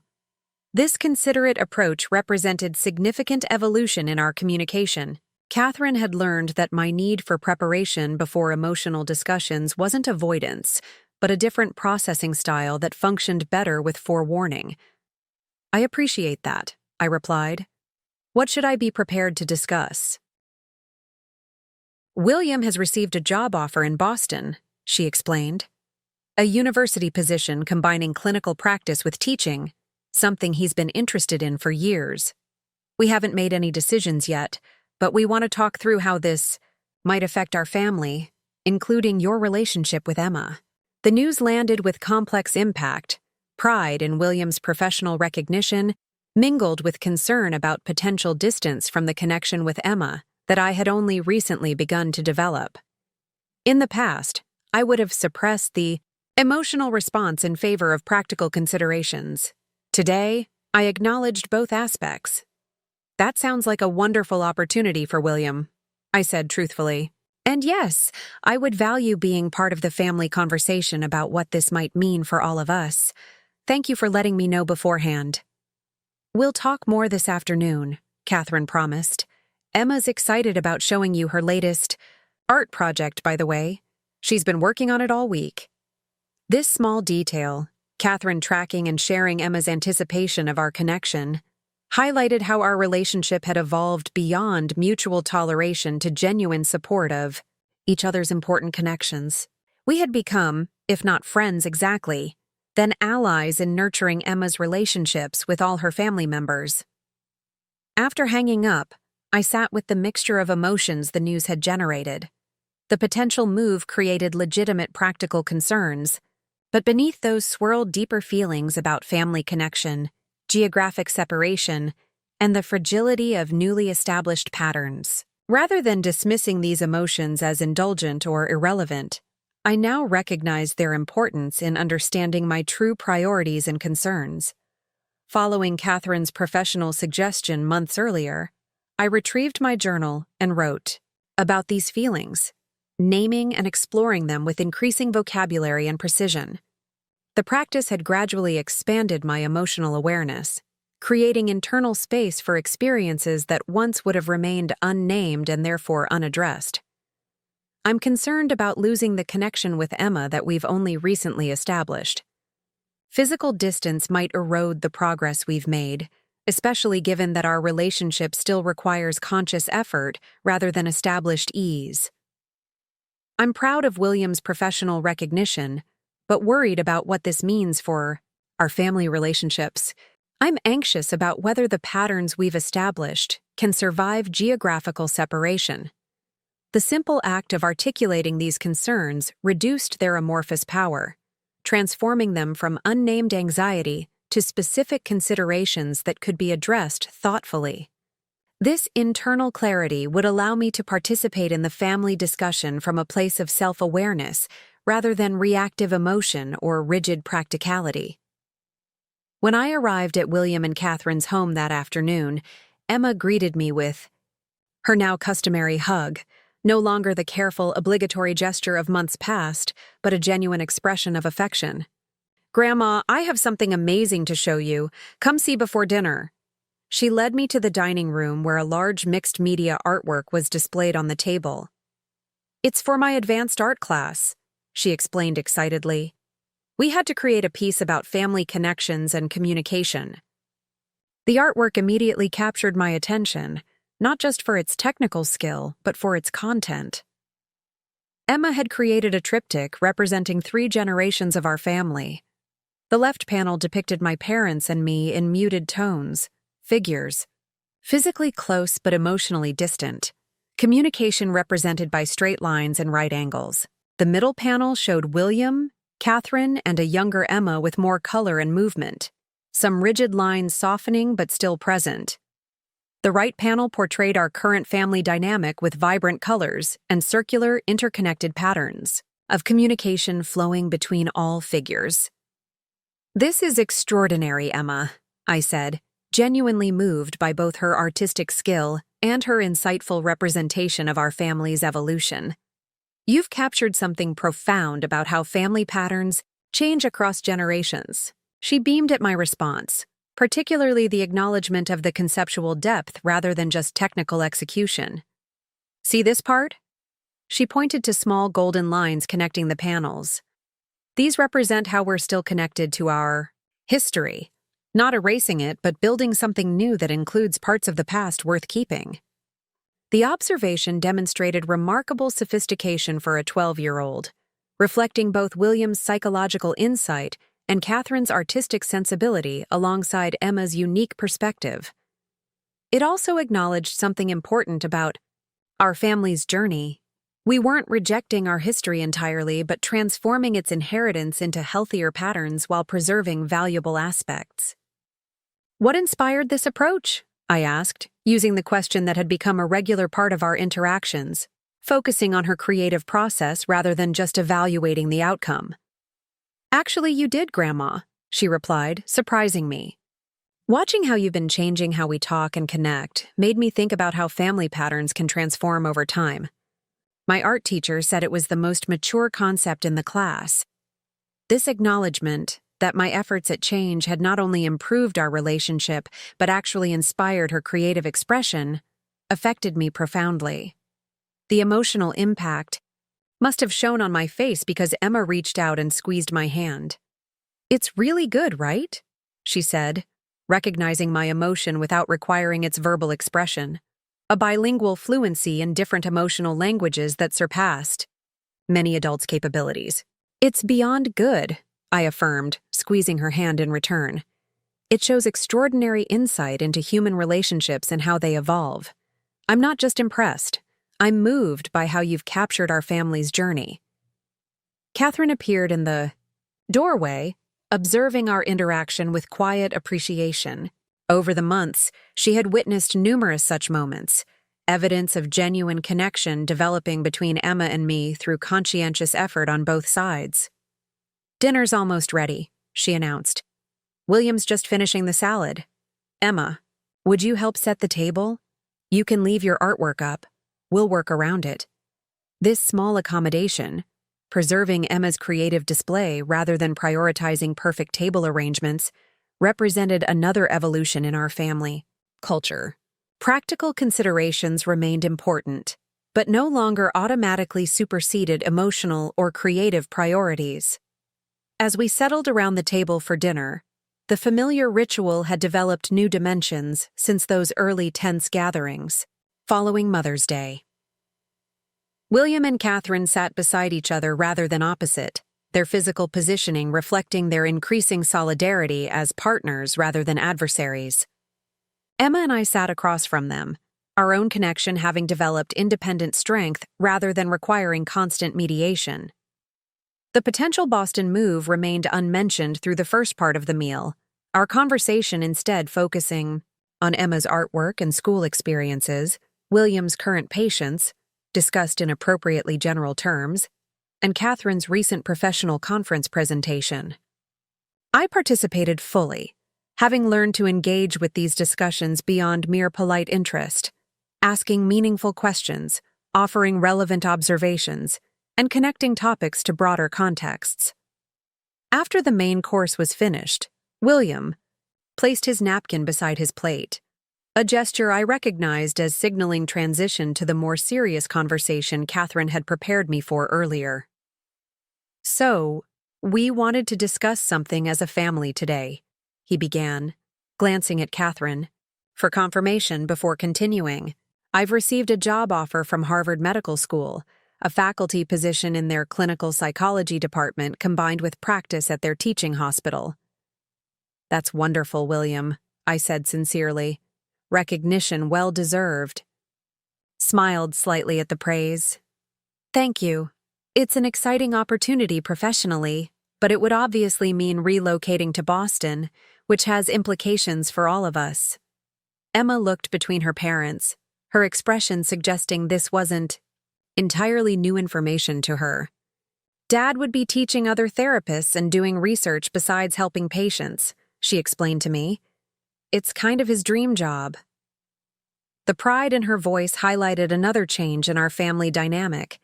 Emma now freely expressed opinions and emotions without filtering them through anticipated adult reactions. She had developed confidence that her perspective would be valued rather than evaluated. "We haven't made any decisions," Catherine emphasized. "We wanted to discuss this together because it affects all of us, including you, Margaret." This inclusion, acknowledging me as an integral family member affected by major decisions, represented significant evolution from the Mother's Day exclusion. Catherine was recognizing my legitimate place in family considerations rather than treating me as an optional or problematic addition. I appreciate being included in the conversation, I said honestly. What timeline would this potential move involve? If we accept, they'd want William to start in July for the new academic year, Catherine explained. We'd likely move in June after Emma finishes the school year here. The practical question had come naturally to me, but I was conscious now of balancing practical and emotional considerations rather than focusing exclusively on logistics. How do you feel about the possibility, Emma? I asked, turning to my granddaughter. She considered the question thoughtfully. I'm excited about living in a new city and making new friends, but I'm worried about being far from you, Grandma. We just started really knowing each other. The simple honesty of her concern, prioritizing our relationship among the many considerations about a potential move, touched me deeply. 6 months ago, such consideration would have seemed unimaginable given the careful distance that characterized our interactions. That's something I've been thinking about too, I acknowledged, matching her emotional honesty with my own. I value the relationship we've been building and wouldn't want distance to undermine that. William and Catherine exchanged glances, a silent communication passing between them. That's actually central to what we wanted to discuss, William said. We've been considering various options, including whether you might consider relocating to Boston as well, Mom. The suggestion caught me by surprise. In all my consideration of their potential move, I hadn't contemplated this possibility.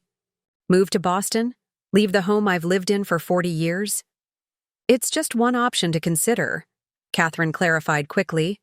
We know that would be a significant change at this stage of your life, but we also recognize how important your relationship with Emma has become to both of you, and we want to support that connection.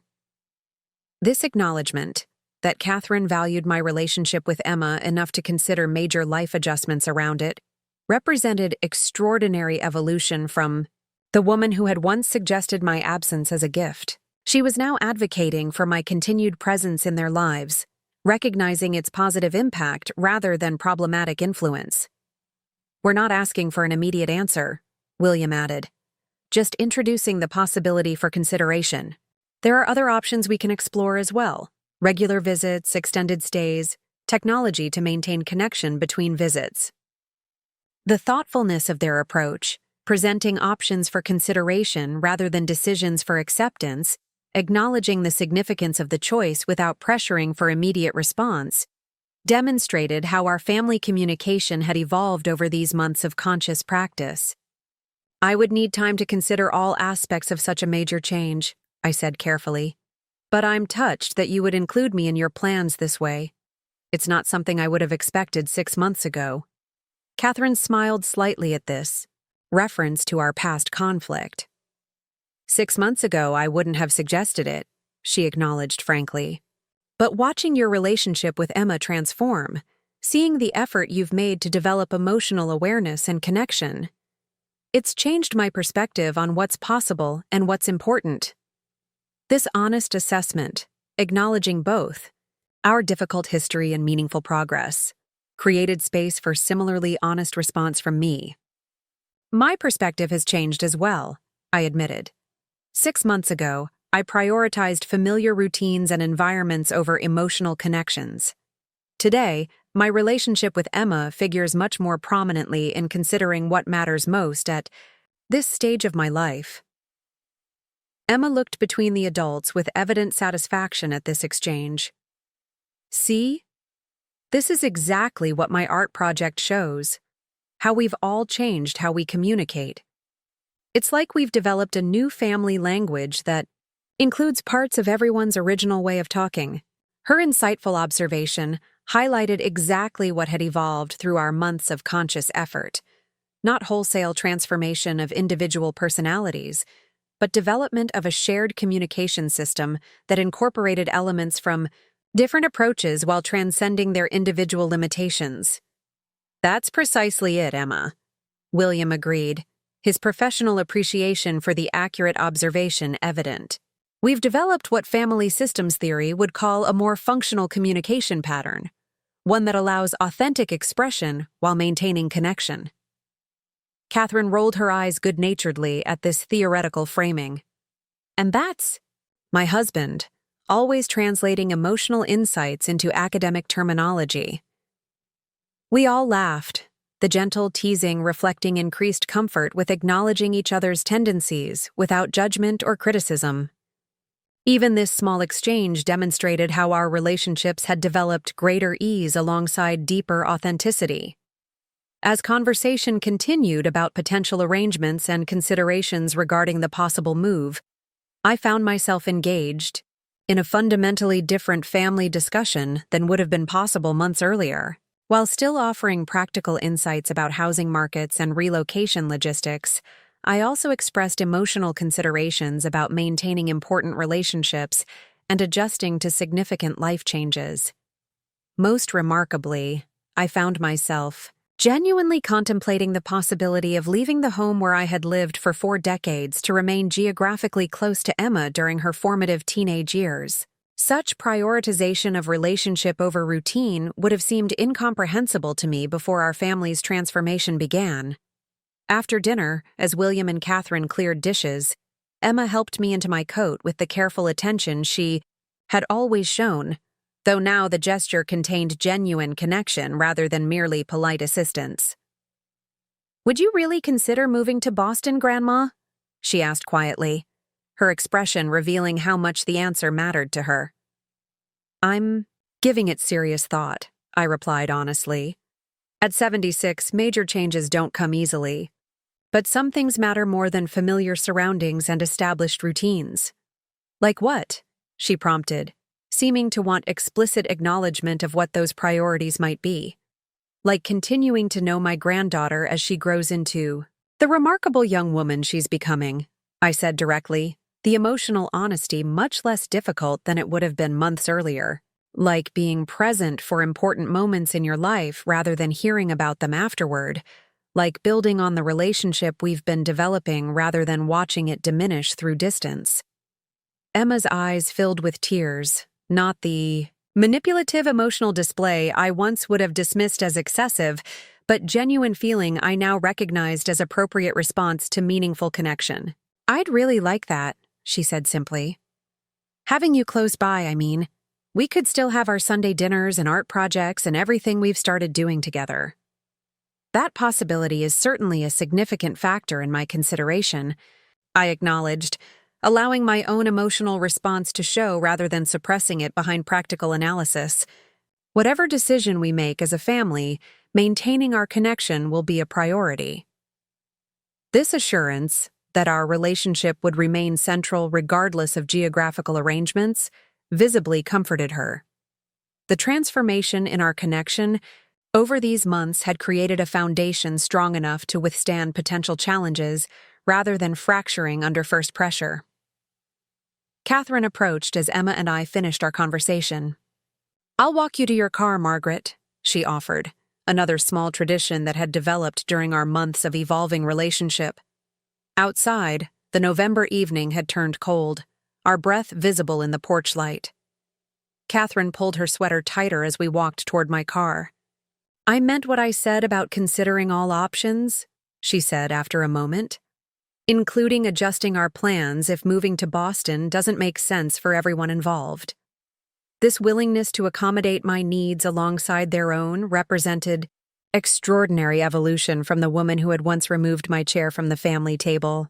Catherine was now actively incorporating my well-being into family decisions rather than treating me as a problematic addition. "I appreciate that," I replied. "But William shouldn't decline this opportunity on my account. Professional recognition of this caliber is significant, and Emma seems adaptable to the potential change." Catherine studied me thoughtfully. 6 months ago, you would have focused exclusively on the practical aspects of the decision: career advancement, educational opportunities for Emma, financial considerations. Today, you're balancing those with emotional impacts and relationship priorities. That's remarkable growth, Margaret. The observation was accurate without being condescending. professional appreciation for meaningful change rather than surprised, reaction to unexpected development. Catherine's perspective had evolved alongside mine, shifting from critical judgment to respectful acknowledgement of ongoing transformation.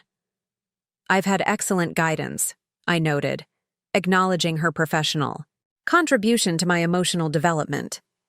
"And powerful motivation." I glanced toward the house where Emma was visible through the window, helping William with dishes. Catherine followed my gaze, her expression softening. "Emma has flourished these past months," her art teacher commented on increased confidence and willingness to take creative risks. "Her therapist has noted significant reduction in perfectionist tendencies and people-pleasing behaviors." This information, that my changed approach had contributed to Emma's psychological well-being beyond our immediate relationship, provided profound validation of the effort involved in developing new emotional patterns. The transformation hadn't just improved my connection with Emma but actually enhanced her overall development. "That's gratifying to hear," I said simply, genuine emotion evident without elaborate expression. Catherine nodded, understanding the depth behind my measured response. "Emotional change isn't just about external expression, but internal experience. You don't have to adopt my communication style to have authentic emotional connections. You've developed your own approach that works with who you fundamentally are." This insightful observation highlighted perhaps the most important aspect of our family's transformation. Rather than requiring everyone to adopt identical emotional language, we had developed respect for different authentic expressions, while ensuring they remained mutually comprehensible. Like Emma's artwork depicted, we had created golden threads connecting different communication styles without erasing their distinct characteristics. I believe that's what Emma meant about developing a family language that includes elements from everyone's approach, I noted. Not homogenization, but integration of different styles. "Exactly," Catherine agreed, "which is why I'm confident we can navigate this potential move successfully, regardless of the specific arrangement we determine. We've developed communication tools that can withstand geographical challenges." As I drove home that evening, I reflected on the astonishing journey our family had undertaken since that painful Mother's Day confrontation. What had initially seemed like cruel rejection had ultimately initiated transformation none of us could have anticipated. Not just in my relationship with Emma, but in our entire family system. The daughter-in-law who had once declared my absence a gift now valued my presence enough to consider major life adjustments around maintaining it. The granddaughter who had once rehearsed conversations from fear of my judgment now shared her authentic thoughts and feelings with confidence they would be received with understanding. The son who had once carefully mediated all family interactions now watched direct communication flow between family members with decreasing need for translation. Most significantly, I had discovered capacities for emotional connection that had remained undeveloped but not entirely absent throughout my life. The practical, achievement-oriented approach I had inherited from my parents and reinforced through my marriage remained part of my perspective, but no longer dominated to the exclusion of emotional awareness and authentic relationship. The journal Catherine had suggested months earlier lay open on my bedside table when I arrived home. I had developed the habit of writing reflections each evening, gradually expanding my emotional vocabulary and awareness through this private practice. Tonight's entry would mark an important milestone in this ongoing development. Today, William and Catherine introduced the possibility of relocating to Boston and suggested I might consider moving as well to maintain proximity to Emma. 6 months ago, this suggestion would have seemed absurd, sacrificing established routines and familiar environment for emotional connection. Today, I find myself genuinely contemplating this possibility, weighing relationship priorities alongside practical considerations. Whatever specific arrangement we ultimately determine, the fact that maintaining family connection now figures prominently in my decision-making process represents profound change from my previous approach. Emma's artwork captured this transformation beautifully. Not rejection of my heritage, but evolution of its expression. Golden threads connecting different approaches across generations. Catherine once suggested my absence was a gift to the family. The painful truth contained in that statement ultimately created opportunity for presence of a different quality. More authentic, more connected, more attuned to others' emotional realities alongside practical considerations. The confrontation that seemed so cruel in the moment initiated transformation that has enriched all our lives in unexpected ways. At 76, I am learning that growth remains possible regardless of age, not wholesale personality transformation, but expansion of existing capacities, development of previously neglected abilities, integration of different perspectives into more complete understanding. Emma was right. I didn't need to become someone else entirely. I just needed to learn some new words in a different language. As I closed the journal, I noticed the time, nearly midnight, yet I felt no fatigue. The consideration of potentially relocating to Boston had energized rather than drained me, suggesting that meaningful connection had become as vitalizing as efficient function in my hierarchy of priorities. Whatever specific decision our family ultimately reached about geographical arrangements, the most significant journey had already occurred. The transformation from emotional distance to authentic connection, from rigid patterns to flexible adaptation, from duty-bound obligation to genuine relationship. That evolution would sustain us through whatever practical challenges might emerge, providing foundation for continued growth across generations. The Mother's Day confrontation that had seemed so devastating 6 months earlier had indeed changed our family forever, not through destruction, but through painful, necessary growth. Catherine's removal of my chair from the table had ultimately created space for me to occupy a different, more authentic position within our family system. The gift, it turned out, had not been my absence but the opportunity for different presence, one characterized by emotional awareness alongside practical consideration, authentic connection rather than perfunctory obligation, genuine relationship rather than role performance.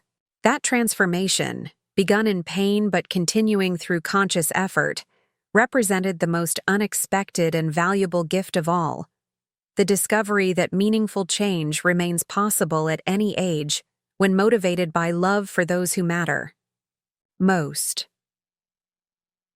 As I prepared for bed, I found myself contemplating furniture styles that might suit a Boston apartment, a small but significant indication that I was seriously considering this major life change to remain close to Emma during her formative teenage years.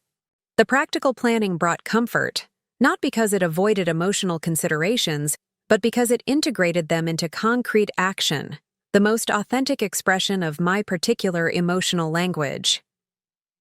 Tomorrow, I would begin researching housing options in Boston neighborhoods near the medical school, looking into selling my home of 40 years, considering logistics of significant relocation at 76. These practical actions would represent not avoidance of emotional priorities, but their meaningful implementation. Love expressed through careful planning rather than effusive declaration, but no less genuine for taking this form. The painful confrontation that began our family's transformation had forced recognition of emotional patterns that had limited authentic connection across generations. The journey since then had created possibility for relationships of greater depth and meaning than our previous careful distance had permitted, and the path forward, whether in the same city or connecting across geographical separation, would continue this evolution toward more authentic family connection.